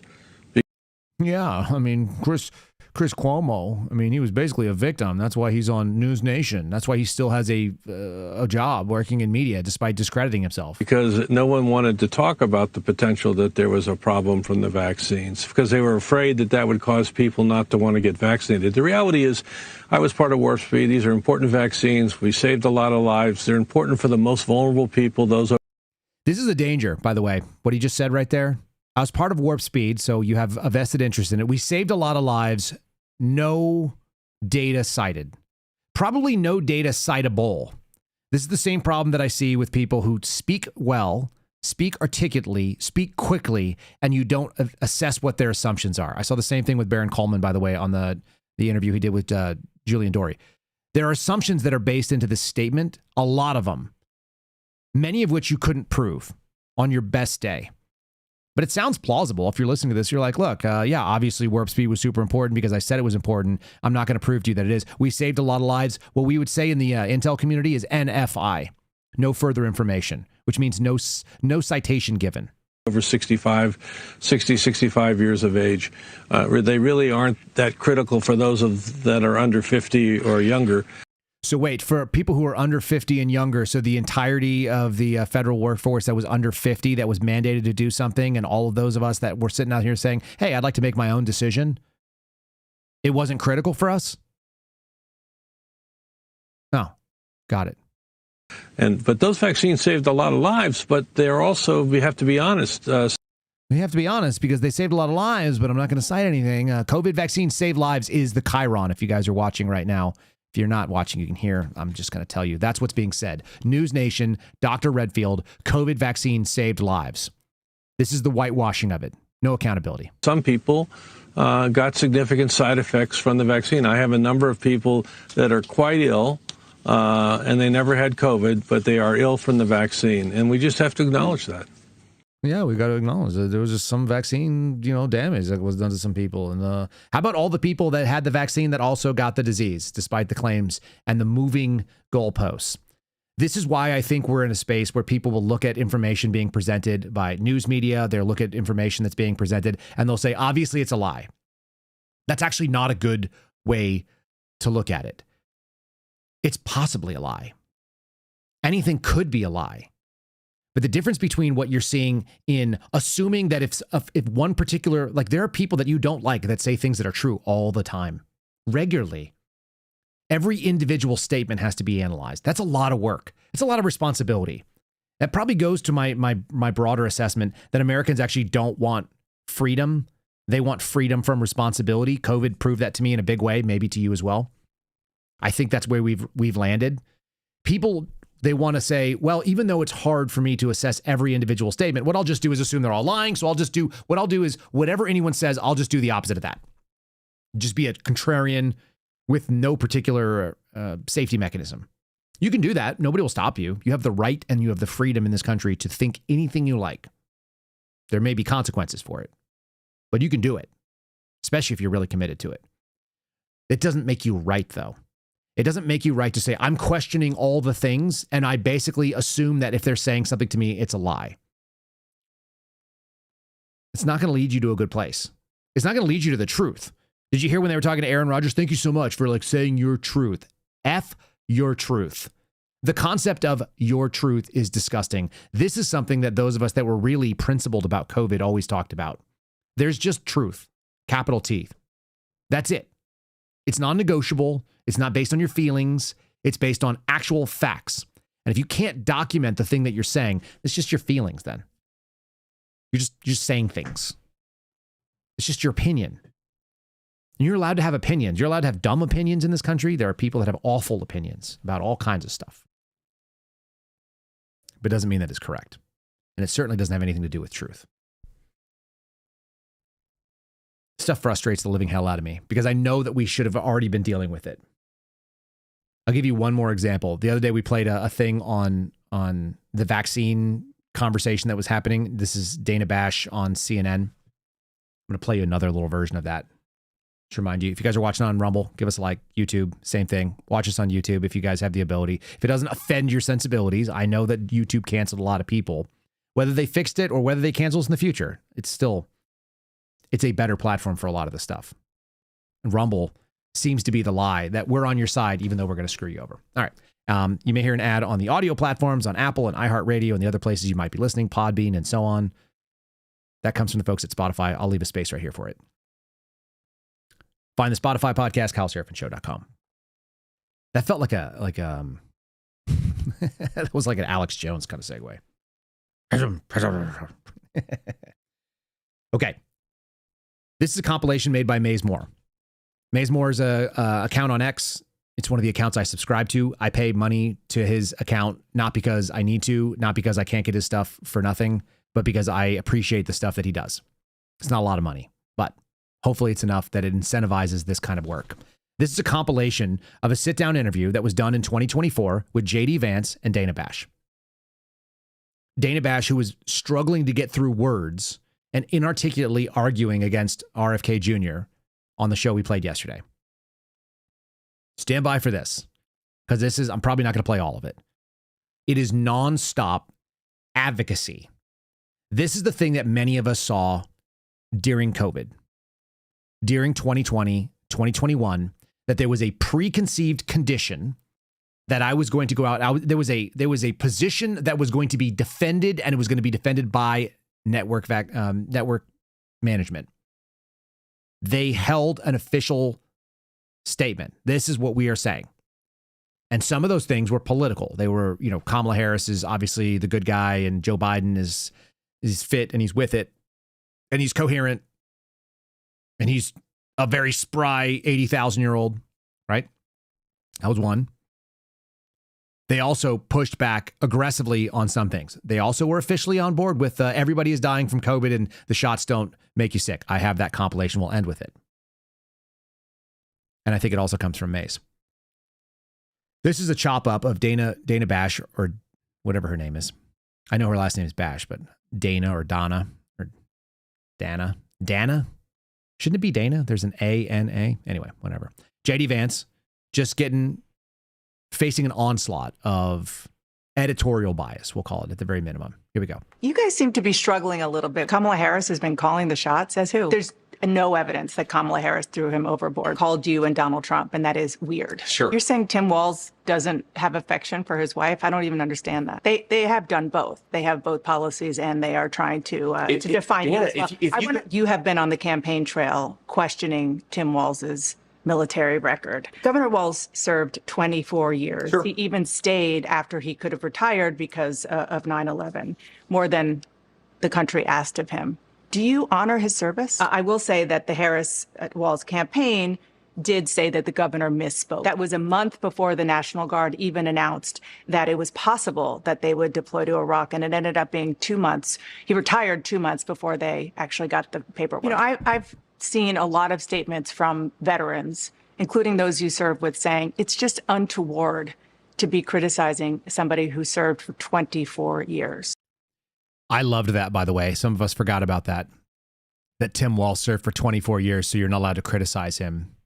If you guys don't know, if you weren't in the military, there's tons of people that are pieces of shit that serve in the military, just like every other job. There's some exemplary, amazing human beings as well.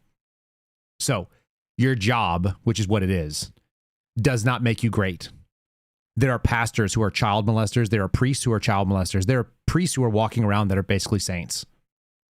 They can be both because they're human beings. This is like this strange little appeal to authority. But again, this is just like, this was all talking points that was pushed out. She might as well have been working on behalf of the campaign. Donald Trump didn't serve in the military. He received a medical draft deferment. Do you find that shameful too? You don't think he honors our veterans? He honors me for my service? You wrote the foreword for a new book by Heritage Foundation President Kevin Roberts of Project 2025. Project 2025. Do you guys heard anything about that since? Have they cried about 2025? If you want to know where the enemy is upset, let them tell you where they're upset.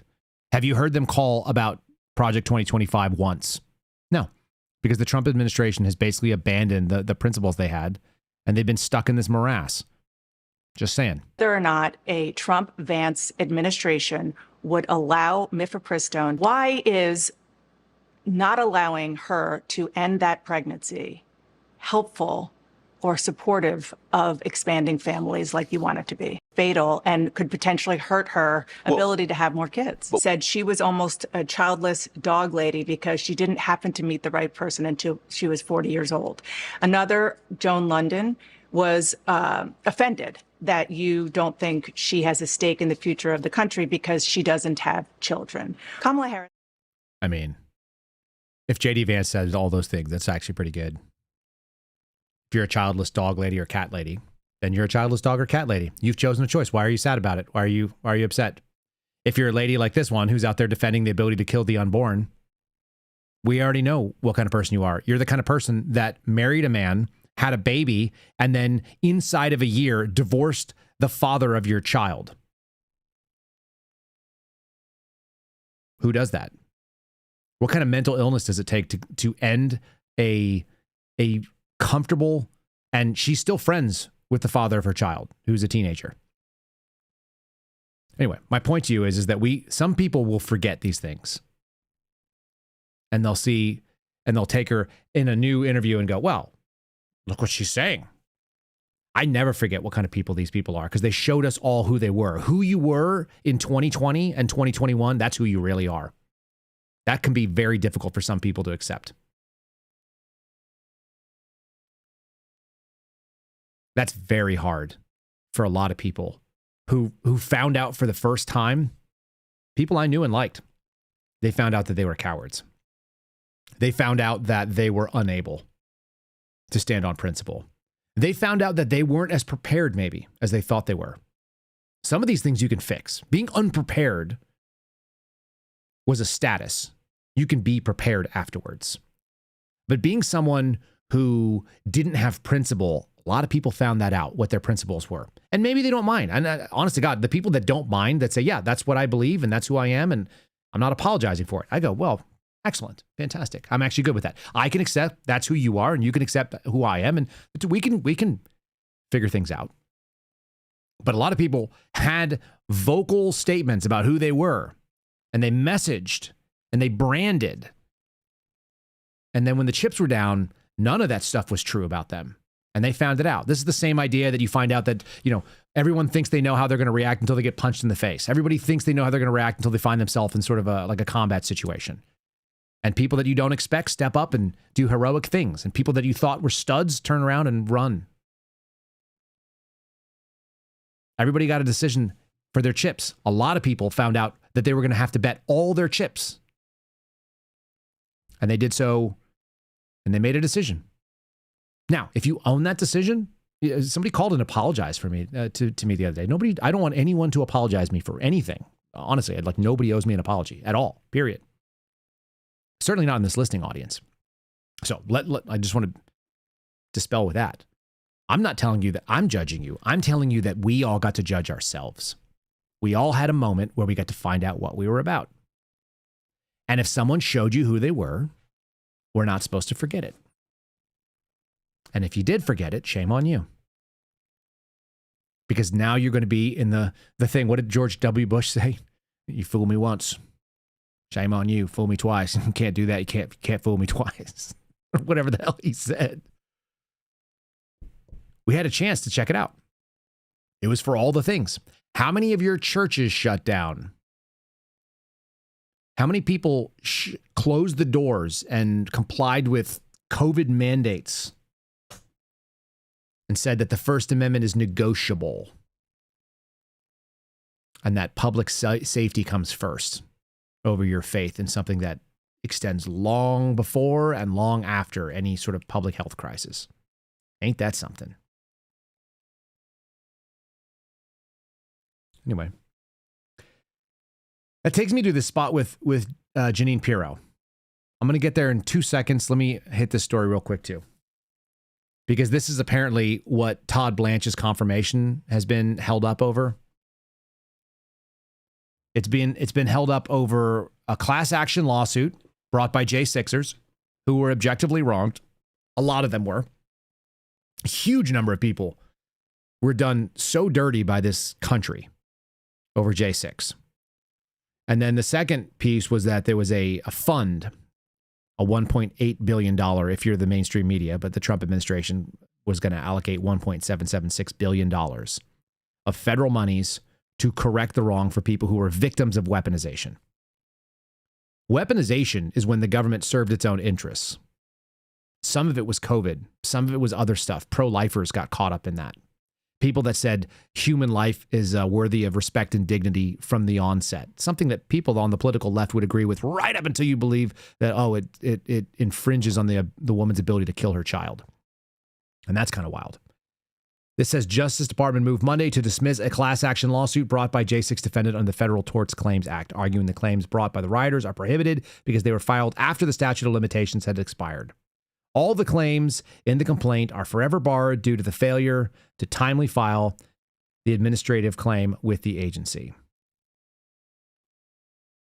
They claim that they suffered excessive police force. They said that the forms were only partially completed and they lacked some signatures and supporting documentation. What is this statement really? What is this story really about? I'm gonna zoom out for 1 second with you. This story right here, Justice Department moving to dismiss a class action claim. That is our justice system, our DOJ, fighting J6ers just like the previous administration did. They're defending money that's not theirs, that comes from the taxpayer, and they are doing exactly what you'd expect a Democrat organization to do. Or we could say it in a different way, and I'm going to say it in the way that I like to say it. You cannot do reform with the same people. Can't be done. If you leave the same people in place and you give them the opportunity to have autonomy, then they will do the thing that they normally would do whenever they have a choice. And seeing that our Justice Department is still fighting these cases tooth and nail, instead of letting them proceed, they're fighting them on procedural matters. They're fighting them based on standing. They're fighting them and trying to dismiss them so that they no longer have to deal with it. And you're seeing Republicans, and there only had to be two because they were the lame ducks. But what about the Republicans that are fighting to try to make things right for J6ers? Isn't that the problem? Isn't that part of the issue? Is that in theory, there was supposed to be accountability? And instead, we see stories like this. Senate Republicans are going to be able to advance Todd Blanche nomination as long as the anti-weaponization fund is destroyed. Now, there may be other ways to come about doing that stuff. That may happen. But these two guys, there they are. Outgoing senators from Texas and from North Carolina, both held up the ability to get Donald Trump his cabinet. Do I love Donald Trump's administration? No. Do I feel strongly one way or another about Todd Blanche? No. Do I think that we've revealed that politics as usual is so broken now that we don't even let the president choose his own cabinet and they will hold up these nominations with every single thing possible, including people from his own party? Yeah. So the broader idea that we're not voting our way out of this comes into looking at, well, you got Republicans that theoretically, nominally, are in charge of the Senate, and they can't even get nominations for the president through. Why? Why does it become so contentious that you can't even put these people into the positions to do the job to see if the guy can even run it? Is Blanche a good guy? I have no idea. Are there people on both sides of him that I've talked to that I like and respect? 100%, guys. Like, I've heard people that I very much appreciate their perspective say good and bad things about Todd Blanche. I know he's smarter than Pam Bondi. That much I can tell because I've heard him speak. I listen to him speak, and the words that come out of his mouth hole are more articulate and intelligent and crafted, and they are more circumspect than the person that was in there previously, who sounded like a dimwit, who sounded like she was an extra at a WWE, except she didn't have the bikini body. This is Ryan Riley writing this piece over for NBC. Republicans on the Senate Judiciary Committee on Tuesday are expected to advance, that's today, Todd Blanche's Attorney General nomination after it's been delayed over concerns from two Republican senators on the panel. Blanche's path to confirmation has been on hold after Senator John Cornyn of Texas and Tom Tillis of North Carolina, both of whom are leaving Congress in January, so they have nothing to lose, raised concerns about the quote-unquote anti-weaponization fund that the Trump administration tried to establish in May to give taxpayer-funded payments to Trump allies, potentially including J6 rioters who Trump pardoned on his first day back in office. That was something that was pretty explicit in knowing that you were choosing Donald Trump, that you were going to get a pardon there. And in theory, we were going to get accountability for COVID, for J6, for government weaponization. They are paying out some people that were wronged, going after abuse of the FACE Act. A lot of these things were DOJ related. One of the reasons why I fixate on DOJ is because DOJ is the thing that will come and take your freedom from you. My previous agency does the investigation. DOJ ties you up forever and basically eliminates your ability to function in polite society. They can financially destroy you. They can take your freedom. They can actually sign off on warrants that end up killing you. A lot of things can go wrong. But look what it is. Two guys who are leaving Congress who had nothing to lose, representing the needs of the machine. And they were voted out. Why? Because they were thought to be swamp-type creatures. That they represented all the things that people didn't want in D.C., and it still fights every single chance it gets. Interesting. To me. All right. Let's do the Jeanine Pirro story. So here's the headline. Trump doesn't fire Pirro at the White House meeting after saying she choked over the reflection pool case. I think I've got a picture of her I can put on the screen here. We'll put a picture of the screen. There she is. I am not a fan of Jeanine Pirro, period. I think she also is one of the people that went after Brian Cole Jr. and cheered on things. She says she has been a cheerleader about some of the worst stuff. She's not a constitutional type like I am. She doesn't believe that you have the right to own a firearm and carry it wherever. She obviously believes in limiting speech and some other things. She's also too old. She's objectively too old to be in any position like this. But she might have actually done the right thing here. The story goes that Donald Trump was furious and considered removing her. She's the current United States Attorney for the District of Columbia, over the Justice Department's conclusion that the problems with the Lincoln Memorial reflecting pool stem from a flawed renovation and rather than the vandalism that Donald Trump has been on record saying over and over again. She has a TV tough guy personality, which I think makes sense for some people. She's basically a female Daniel Bongino, isn't she? She's got the New York tough guy attitude, even though she's a chick. She acts like she's somehow this like staunch conservative, when in reality, she basically just represents sort of the Republican machine, which is not synonymous with conservatism. But not going after somebody because the president tells you we need somebody, basically, we're going to punish, we're going to make an example of someone who didn't do the wrong thing. If the guy rode up there and saw that the poorly applied finish on a pool was stripping off, and if guys, I spent my whole life around pools. I'm not an expert on pools, but doggone it, I was a competitive swimmer from the time I was 4 years old until I was 18. And in 14 years of being in pools, oftentimes twice a day for hours at a time, there were times when I was spending 5 hours a day in the pool, 5 days a week, and 3 hours on Saturday. And that's not even the recreational pool stuff. I spent a lot of time in a lot of different pools. I swam swim meets all over the country. So, a poorly applied pool finish is a real thing. Watching the pool strip off and seeing the stuff that's underneath exposed, whether it be concrete, whether it be fiberglass, like having a poor finish on there is a real thing, especially if you're rushing, because then it's going to be in water, and water is pretty unforgiving about finding out where your errors are. The president is quote unquote furious with Pirro, one of the sources says, telling CNN that he fumed about her all weekend. That says more about Donald Trump than it does about anything else. What it says is that Donald Trump is a weak man, and he's a narcissist, which has always been more or less, obvious to people. If you're freaking out because somebody said, listen, we had a case, but the case is basically garbage. Sir, we have new information that we'd like to share with you. And the things you said previously were inaccurate. Here's what's accurate. All you have to do is say, I was given bad information. Based on what we currently know, I'm glad that justice is going to be served and we're not going to go after an innocent man. The end. If your answer is I'm going to call in the person that gives me the bad news and cut off the head of the messenger, then you are a piece of shit. Another senior administration official said Trump was, quote unquote, blindsided by Pirro's court filing. The president did not know beforehand that she was going to do that. Well, whose fault is that? The way that politics tend to work in Washington, D.C., from everything I can assess, is that people hold on to some of this information because they want to get rid of somebody else. So was there somebody in D.C. that wanted to get rid of Jeanine Pirro that has eyes on her position or wants to get somebody in that spot that's going to be beneficial for them? Yeah, most likely. All this dirty stuff ends up being personal little bullshit vendettas, and they're played out in a very public scene that screws with other people's actual lives. We saw this during COVID as well. It's in my interest to maintain this posture that I have. And therefore, I'm going to screw over actual human beings who are going to get information from me and they're going to misuse it. Or they're going to get bad information. They're going to act like it's real. COVID vaccines saved lives. I had to say it because that's what I'm required to say. And then people go out there and they go, see, I was always correct. Except that you were lying.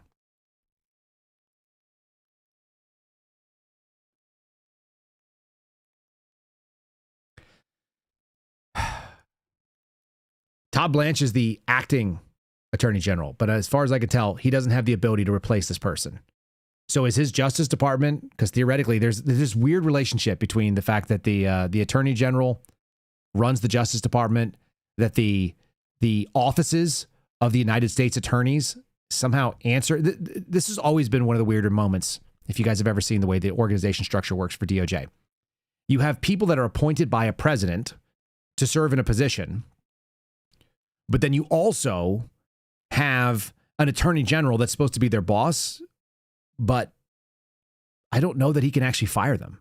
I mean, I guess he can make a recommendation to the president or they can resign, but the prosecutors also then fall under DOJ policies. It's a real weird scenario that you deal with this stuff. So in all that complicated backstabbing, shouldn't it just be that the purpose of DOJ is to do what Bill Shipley used to talk about, that there's one job for DOJ? It's supposed to have perfect process. That's what it's aspiring to. That the process of justice is done fairly and done equitably and done in a way that leaves no question for the average person. That's what's supposed to happen. And weaponized government is when the government actually has an outcome in mind. How funny is it that Jeanine Pirro, who she doesn't seem to rest on principles as a general rule. She seems to, sort of rest on self-preservation and self-promotion. She's running an office where they actually decided, hey, the process says that we cannot carry on with a false claim against a man who didn't actually vandalize something because the evidence supports a different story. If the answer is we're going to go after him either way because the president says so, that's the definition of weaponized government. That's the exact same reason why our DOJ went after people under the previous administration. And I'm going to say it again. You can't do reform with the same people. And what we found out under COVID is some of those people were actually evil. Again, who you were under COVID is who you really are, right? Some of those people were actually evil. And some of those people were just good Americans that were willing to do what they were told. And good Americans, I'm putting in air quotes, like good Germans, like the Nazis. The people that didn't believe in the Nazi party, but they did what they were told because they were supposed to do it. The majority of people, I think, will just do what they're told. Period. And that's what I found out under COVID. That's what many of you found out under COVID. So if the president's marching orders are, we're going to jam up this guy who didn't do this thing because we need the win, because I've said it was vandalism and you need to go prove it in court, and they're willing to carry on and carry out that case for as long as necessary to destroy the guy, you're doing weaponized government. And why would the weaponized government be weaponized? Because the government is still the same people and they're willing to be weaponized. How could we keep saying there needs to be total turnover? Exile or execution? This is the only way you fix these things, guys.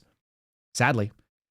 Trump and Pirro, a former Fox News host and longtime ally of the president, spoke on the phone on Saturday about the court filing. Their conversation wasn't pretty, says one of the sources who was read out on the call. Usually read in on the call is the way we say that sort of thing. Pirro told Trump that the career officials in her office were responsible for the filing. Longtime prosecutor who oversees prosecutions in the D.C. Superior Court signed off on the court filing, asking the court to dismiss the case.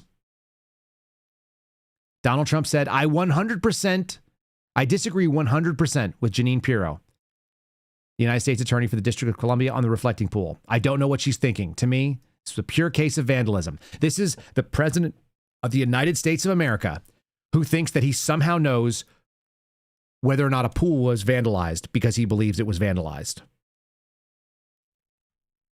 Despite those accusations, the president is not angry with this guy. This is Secretary Burgum, Department of Interior. He said he continues to believe that vandals are responsible for the damage in the reflecting pool. Burgum dismissed Pirro's argument on a social media post, saying the evidence is clear. Vandals have repeatedly caused damage to the reflecting pool. But did they cause the damage? And was the guy that was being charged the vandal? That's the question. Even if you believe this, which is bullshit, by the way. If the DOJ came up with the answers, I'm pretty confident the DOJ came up with those answers. It's like, oh, Seraphin, are you saying that you believe the government? Yeah, I believe the government when the government story is the most plausible. What's more plausible? 70 and 100 and 360 foot long gashes are made in the finish of a pool? Or was it likely that the shitty contractor that was like buddies of people that wanted to get the president's favor got access to it? They did the lowest bid and it went to people who didn't have the business, had no business doing it. What's more likely? A shitty finish, or that a bunch of sneaky ninja vandals snuck into a pool and were cutting it up with knives? I mean, you don't even have to know that much about pools to know how stupid that is. Which is why the left-wing media was right when they kept talking about it. This is why you don't just say, well, I set my watch by the opposite of what other people say. There are certain people that you know that they're saying the wrong thing. And there's some people who say things that are inconveniently accurate. Again, people learn the long lessons from COVID. It's nice to actually talk about that again for a little while. I haven't heard it in a while. There you go. Here's a great headline. Trump slams Jeanine Pirro for dropping the reflecting pool vandalism cases, saying she choked. Choking insinuates that she basically was in some high stakes game and she wasn't able to meet the requirements. That there was some sort of a skill that she was unable to bring to bear. Well, in the case that we're reading right here, it sounds like, quote unquote, choked means that she actually did the right thing. And if she loses her job over this thing, and she probably has at least the potential of doing that, she may end up as doing the one thing that she said she would do, in which case I always will point to people who stood up for principle when it was inconvenient, or whether it was difficult, challenging, when it might cost them something. That's what the upside down badge always meant for me. It's like the badge is not important. Doing the right thing is important, whether anybody cares or not. The Justice Department submitted a filing on Friday dismissing the vandalism charges against 67-year-old former Olympian David Hearn, saying the Interior Department incorrectly attributed damage to the pool's lining to vandalism and that it showed contractor error and a botched installation. You think that they couldn't actually prove that stuff? And would you want to go in to a case in court making an argument and that guy embarrasses the entire administration in open court, saying that you guys brought charges knowing that it was garbage? That's pretty wild too. All right, let me see if I got any other stories here. I got Nancy Guthrie. We'll do that a little bit later on. We'll do Ohio maybe tomorrow. Let me finish up with this. This goes to the bigger point that at any moment, the administration that we're looking at could actually do the thing that they promised. Here's what they promised. It's back on the screen. These are the 20 core promises. Okay. Politico had a lead article today that ICE remains far behind Mullins' deportation goals. The figures that were shared with Politico show that DHS Secretary Markwayne Mullin has not managed to significantly increase the number of deportations over his predecessor. They're basically leaning up to about 600,000 a day. I mean, per year, rather. 600,000 for the year, which is going to be an abject failure. Absolute failure.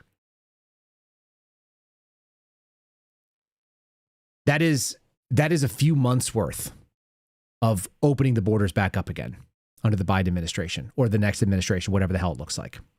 Immigrations and Customs Enforcement deportations have remained mostly flat this year, despite Homeland Security Secretary Markwayne Mullins' pledge to increase deportations in 2026.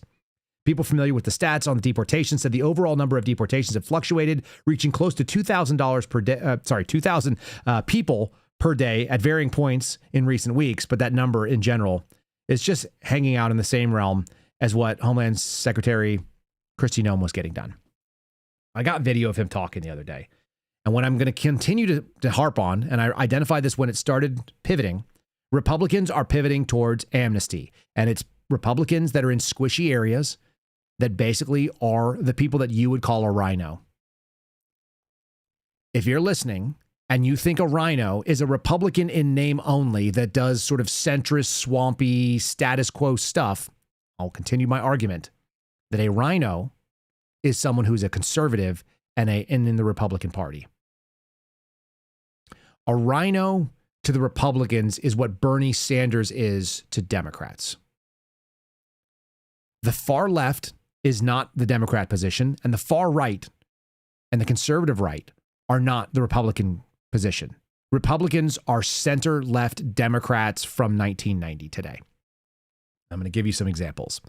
There's Markwayne Mullins arguing that you have to be nice to people and that we should try to make sure that we get some amnesty, and we're worried about businesses and a bunch of other bullshit. This was disastrous for him, which is why you're seeing a campaign out trying to defend him right now. And the White House is trying to basically say anything other than what he just said. Here's our favorite scapegoat. He's very articulate. Did you say? That's not it. Where did he go? There it is. Sorry. Can Congress actually do immigration reform? It's been since Ronald Reagan, since we had any kind of meaningful reform. That was amnesty. That wasn't even reform. Yeah. Well, governors want to be a solution, and we feel like we're closer. And what I think American public loves is the fact that me and the governor of New York, the governor of Oklahoma, the governor of New York, can agree on a lot of issues. And how can we present that? And how do you think through, is there potential to fix this? So let me unpack that. Coming from 13 years, gosh, that was a long time. And 13 years. The House and in the Senate. Listen, we haven't had actual immigration reform since 1959. Okay. He just told you that he spent 13 years in national politics as one of the top 535 people in the entire world that can decide what U.S. immigration looks like. And in 13 years, did he get anything that he wanted out of there? For anybody that cries about, oh, what did Tom Massey get done? Did anybody get this stuff done? Why is he in charge of DHS? He just told you. You think you can do reform with the same people? Okay. There's a reason. It's political. Anything that becomes political, Now that's political pronounced political. There's so many words that I've known a lot of people in Oklahoma, and I don't know very many people that speak like he does. In fact, I don't know what version of what he says, or like where it comes from, but I went to school in Oklahoma for 5 years, and I actually don't know anybody that speaks like Markwayne Mullins. It doesn't seem like an Oklahoma affectation, whatever this is, but he does skip a lot of syllables. Everybody in this room is political. We understand that. When it becomes political and becomes a red issue, a blue issue, it means it's dead. If this was easy to fix, it would have got fixed. If any side was wanting to compromise in it, the Biden administration could have done it in the first 2 years they were in office when they had full control of Washington, D.C., and then we could have done it when we had full control. The problem is that it's hard to get 60, it's hard to get an agreement because no matter what you do, it's not good enough. I'm going to hold it right there. This is a man who was in the House. He was in the Senate. He just told you that he can't get 60 votes, that if it was a political solution, then you could get it done through politics, and you can't. Now, he doesn't hone in on the fact that the 17th Amendment broke the United States Senate, and the Senate is no longer a functional body. But we can talk about that. And more importantly, is he not telling you that you can't vote your way out of this? You can't vote your way out of an immigration solution. And are we also not aware that one of the things that Donald Trump ran on, one of the critical things he ran on, was solving it through politics? They just told you that's not the case. So I don't know what the next answer is, but everything else he just said, he's just laid out the groundwork for. There is no political solution to immigration. Period. Which is why we have to compromise and do a bunch of, like amnesty or something, which he's trying to define. By the way, the Republicans, in the same way they're trying to define communists, they're also interested in defining amnesty. Amnesty is only if you get illegal alien citizenship. If you give them temporary work status, or if you take illegals and you give them a visa, then you're dealing with this thing that they don't want to call amnesty, even though they're talking about amnesty. And for those of you asking, what's in his right hand? Why does he have this round little pink thing? Apparently, Markwayne Mullins is known for walking around with a stress ball at all times, and he just squeezes a stress ball, which is totally balanced. And so we try to get perfection on immigration bill, and it's not perfection that we're looking for. Yes, we love perfection, but that's not what politics is about. It's about negotiating and getting the best option. Plug the holes that you can plug. The answer is that they've got none. He just said they haven't gotten anything since the 1950s. So then what? Worked with no labels for 2 years 2 years. What we did when we brought people in, and we met every 2 weeks on this issue. And what we said is, here's red lines for both sides, right, left, red lines. What's in the middle? We came up with a pretty good solution in the middle. Really non-controversial. President actually was like, yeah. If you can get leadership to sign off on it, yes. He just said they had a negotiation with an interested third party, like NGO. They came up with what was the middle ground, the red lines for the right and red lines for the left, where people could not cross. So the middle ground is where you would find the compromise. And the President of the United States said they would sign it. Now watch what happens. I'm good with it. We went to the Oval Office, sat down and talked to him. We'd take it to Jeffries, he'd make changes. We'd take it back to Schumer, he'd make changes. We'd take it back to Thune, they'd make changes. Take it to the Speaker's office, they'd make changes. And before you get back, now you're so far apart, you haven't even got started. So there was a solution in the middle ground. It was something that could be compromised. And then the answer is that everybody basically broke it to the point where it doesn't work. Tell me how there's going to be a political solution. Tell me how you vote your way out of that. How do you vote your way out of it when the people that are actually in the position to do a compromise on something agree that their only goal is maintaining the status quo by making sure that nobody ever gets an answer? And the history is clear. It's like 75 years worth of this exact experience that he's describing. Okay? He just told you in a single anecdote why you're not going to find common ground, because common ground would mean that you actually solve some of these problems. And this goes back to something I used to have up on one of the demotivators that was on my government computer. It said, consultants, if you're not interested in being part of the solution, there's a ton of money to be made in continuing the problem. That might as well have said congressman. Just saying. And so is immigration reform possible? No. Do you really? What are we even talking about then? No. Need immigration reform? Yes, you do. But can we work with the system we have? Yes. We have naturalization ceremonies every single day. Totally unrelated. This is such weak thinking. Let's keep going. In the United States, that is, federal government's open. We have hundreds of thousands of people. In fact, we're real close to 900,000 individuals that have been naturalized in the last 12 months. So what? We have millions and millions and millions of people that are here illegally, as many as 100 million, but let's take it conservatively. It's somewhere between 20 and 100 million. The only way you get illegal people to not be here is to physically move them out of here. And you're talking about how we naturalize up to 1 million people a year. Who gives a shit? What does that have to do with anything? There's a legal system to go through. The people who skipped it should be deported. This is what you got voted in on. But if you choose not to even begin or not to change your status, even if you've been here 25 years, I can't help you for that. You guys hear that?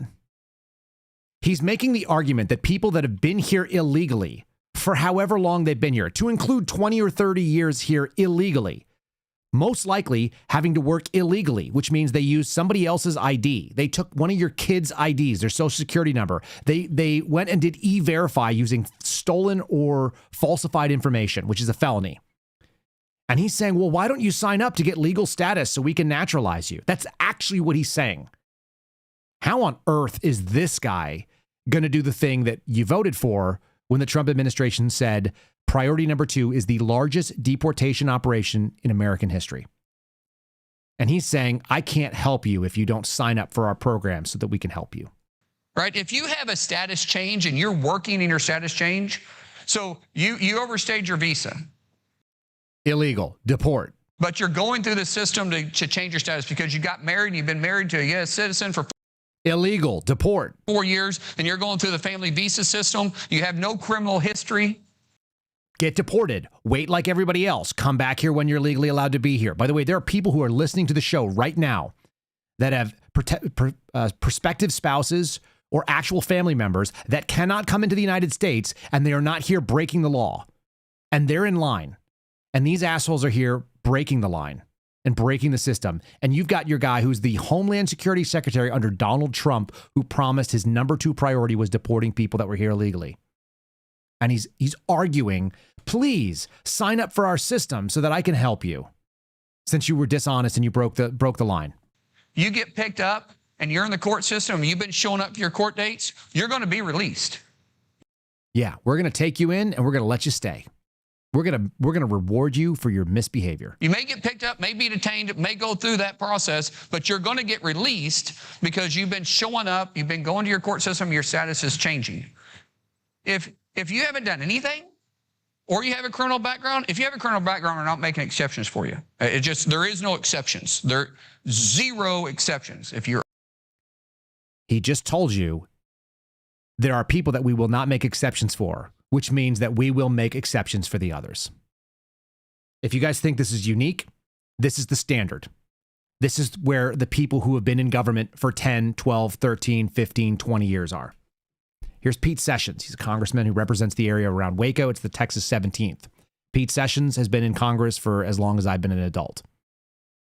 And he's going to also do the same thing that Mark Wayne Mullins just did. He's going to define amnesty equals we give you citizenship. So we're not talking about amnesty if we're going to give amnesty. Amnesty means we don't come after you for the things that you did wrong. And amnesty for an illegal alien means you're not being deported for violating U.S. immigration law. That's amnesty. If you're not being deported, it's amnesty, period. They're trying to redefine the term, and we can watch it happen in real time. So this is just another reminder about the COVID era. They told you who they were. Don't forget it. They can still have good information. They can tell you things that are true. You can still listen. You don't just knee-jerk turn it off. But when someone tells you who they are, why are we acting like they are not telling us who they are? Here's Pete Sessions. You ready? He's going on Fox, and he's having a brave conversation about what amnesty actually is. Congressman, I appreciate you being on. Listen, it takes guts, and there have been many of your colleagues who have canceled on us, so I give you a whole lot of credit for joining us today, and I want you to know that I deeply appreciate and respect that you're willing to do it and explain to our audience about this bill. So I just have to ask you, if this isn't amnesty, please tell me what I'm misunderstanding. Well, the first thing I'd say is amnesty is when we give citizenship, and that does not do this. But let me go back a little bit, because it's really a story that needs to be told. I am a 32-year member of the Texas Farm Bureau. I represent a rural district, many cow-calf operations and dairy operations, among other agricultural types of business. The important thing for us to remember is that we are losing tens of thousands of family-owned businesses, not just in Texas, but across the country, because of the stresses and strains that come from a variety of factors. Notwithstanding, in Texas, a lot of people who lose their land for solar operations or AI to support data centers. But here's the bottom line. If we do not do something to turn around the loss of family farms, we will first go to corporate farms, and corporate farming will simply take over America, and we will have lost those things that are about family farming in communities. What in the actual shit is this guy talking about? Sir, you're going to offer amnesty to illegal aliens. Well, we got to keep the illegal aliens here so that we can keep family farms, because otherwise we'll have corporate farms running American farming, and American farming will no longer be family farms. Homie, that's an argument you could have made 50 years ago, perhaps. What on earth is this guy talking about? And this is what constitutes the actual quote-unquote brave guy to get out and speak about this. Remember, they spent the first 20 seconds saying it's so brave that you're going to talk about this with us, even though you're completely wrong. And Sessions is going to tell you about family farms in 2026. Holy crap. If we do not solve this, and we talk about agriculture being a national security issue, we will have to import our food. And it is literally to that point. We already are faced with heavy imports from Mexico and other places southbound.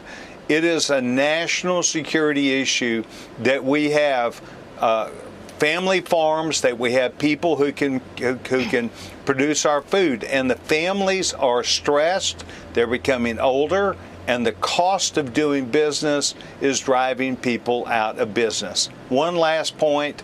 We spend a lot of time as capitalists talking about the stock market and how great the stock market is.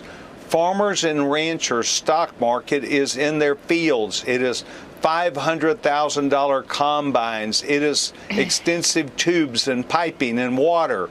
And they simply are struggling right now. Anything to talk about what we're here to talk about, which is whether or not you're trying to give amnesty to illegal alien farm workers, which we already have a migrant visa program that we can deal with. Oh, it's only for certain seasons. Okay, fine. So expand the seasons for which migrant farm workers can come in and they can work in hothouses or greenhouses. What the hell does that have to do with anything?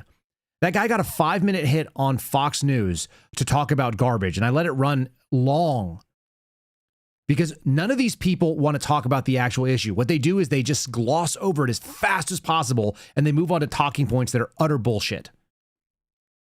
Unfortunately, sometimes they'll tell you the truth, which is actually kind of debilitating right in the middle of it. And they tell you there's no voting solution for this. There is no political answer to this problem. We've tried it for 75 years and the systems are broken. And rather than look at the break in the system and say, hey, should we fix the structural break?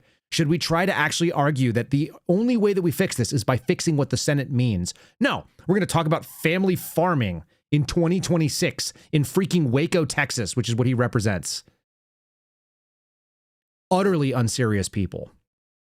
It's debilitating to listen to these human beings speak. And I don't know how dumb you have to be to listen to that and go like, well, that sounds like a really balanced man there telling us some really important truths that are hard about farming. Pete Sessions.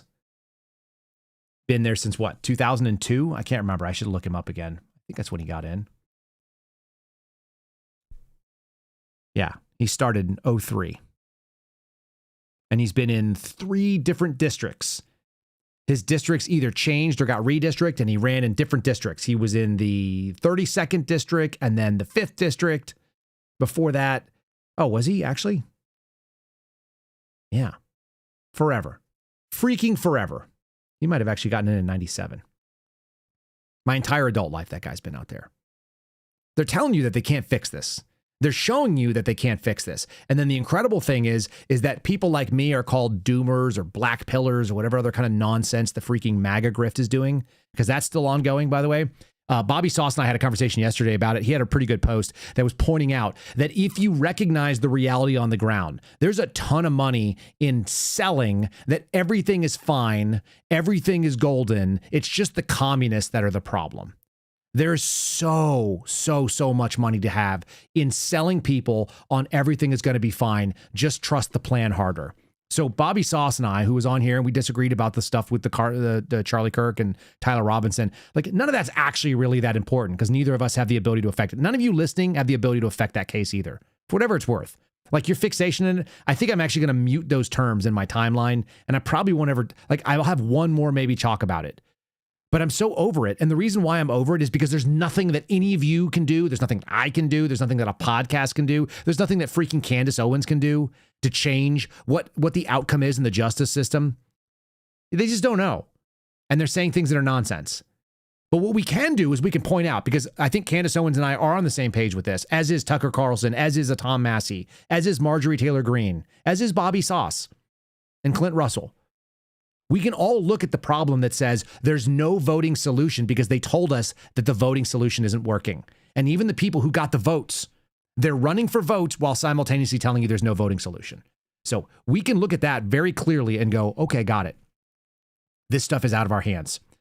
Our country is not having elections, it's having selections. And we're not selecting these people. We're being managed by them. So once you realize that you don't have that ability to do that effect, then you start saying, okay, what do I have the ability to affect? How about bodily autonomy? I could draw red lines. I can be like Aaron Rodgers without all the money. And I can say, under no circumstances do I compromise these principles. What you can say is that we can cast a vote or not cast a vote. I don't care if you vote. I don't care if you do or don't. I'm not going to tell people one way or another at this point. I don't think they matter. I think they're going to do whatever they're going to do. Right now, there's an instinct that James Tallarico is running ahead in the polls. I don't think they can get that far enough in Texas to get a James Tallarico to be a senator from Texas. But, I could be wrong.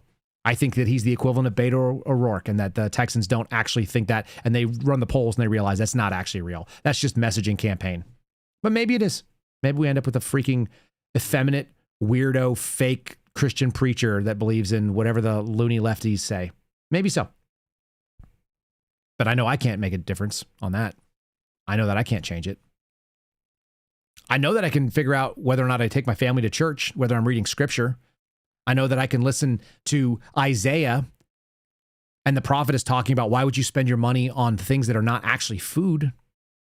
And that sounds very, very similar to some of the stuff that we were hearing about MAHA. And so I can know that thousands of year old prophecies actually have some real tangible today relevance when I look at the ingredient list that I'm spending my money on. And I know that I'm not going to buy false garbage because he was talking about why would you spend your money on food that's not food? Well, why would you listen to people that lie to you and you know that the things they're saying are lies? And that includes most of these politicians that I hear. So it's like, well, I'm not going to worry. Like, why would I put my faith in that? I'm going to put my faith somewhere else. That's what I'm going to do. I'm going to look at my family and I'm going to try to like put my phone away, put it in a Faraday bag and go do that. Go hang out with my kids. I did that yesterday for a couple hours. And other than a couple of ant bites that got me, pretty good time. It's pretty nice, like tossing my kids around in the water, watching my 5-year-old get better at swimming. Like those are all way better. That's way better use of my time than wondering like what Mark Wayne Mullins is going to do to screw us over on immigration. And I feel the same way about my fitness. Yesterday, I went out and negative split a 3-mile run. Are you guys doing fitness? Are you working on your cardio? Because you've got that within your power. You can get steps in. You can walk on an incline. I ran a 7:15 mile on a 4.5-degree incline. I don't normally do that, but I'm like, hey, if things get ugly, I'm going to need to be able to pick up and carry for a long period of time all the things that matter.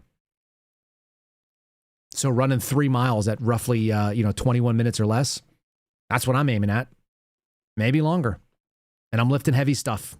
I'm trying to figure out, can I pick up the heaviest member of my family and hold them over my head? Because I might need to hold them up above my head. I don't know. Maybe the water's coming in. Maybe we end up in a flood. Maybe we end up in some sort of bad situation. And I know that I can shoot a gun, and I'm going to keep working on that too. So I can do those things. Anyway, those are within my control. A lot of stuff is not. What's amazing is that the just vote harder and just trust us harder and get deep into the plan bit, those people are making a ton of money because they're selling something that feels really good. The people that sell the thing that's harder to believe, which is that you are responsible for your own thoughts and you're responsible for your own self-reliance. And by the way, nobody's coming to save you. Freaking nobody is coming to save you guys. We all sort of knew that in 23 and 24. We were all getting that instinct. It's like, holy crap. Nobody is coming to save us. It's up to us.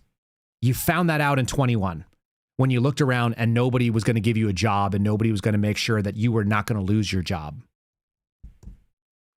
Everybody kind of knows that still. Just remember the lessons you got then. That stuff came your way, and you get to either continue remembering it or you can goldfish it, which is what they want you to do. They'd love for you to believe that everything is fine because, quote unquote, our team is in charge.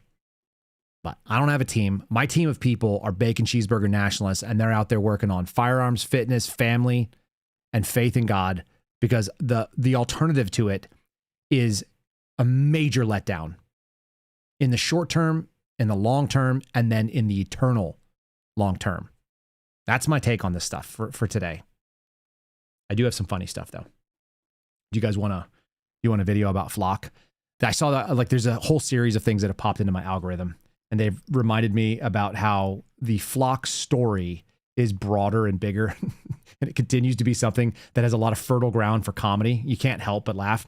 I saw a video yesterday, and it was like interviewing 20 different men standing around, and they were like, why do you want to be a police officer? And the guy's like, I want to serve and protect my community. And the other one was like, why do you want to be a police officer? And he was like, I want to protect those who can't protect themselves and stalk my ex-girlfriend.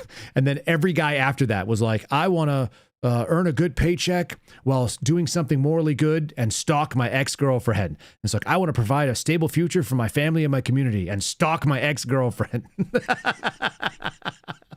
It's actually a great reminder that given an opportunity with some power, a lot of people will abuse it, which is why you don't put your faith in other people. It just turns out, though, like, There's some really good people out there, and a lot of people will let you down, and systems will definitely let you down if they're made of people, because it's going to go to the lowest common denominator. I think that's what Flock has been pointing out to a lot of folks. It's like, oh, well, if it was just surveillance, it'd be one thing, but it's surveillance that's accessed by people, and people have ideas, and those ideas might be stalking their ex-girlfriend. So I didn't pull that video down to make you guys laugh, because it did make me laugh. Maybe another time. This is just an advertisement for Flock, but it's not a real one. That's what I'm going to leave on today. Our users can't stop raving about our AI-enabled Flock license plate cameras. Like Frank, a Minnesota police officer who used our cameras to track down a girl he met at Walmart. Looks like she's about to be cited for shopping while attractive.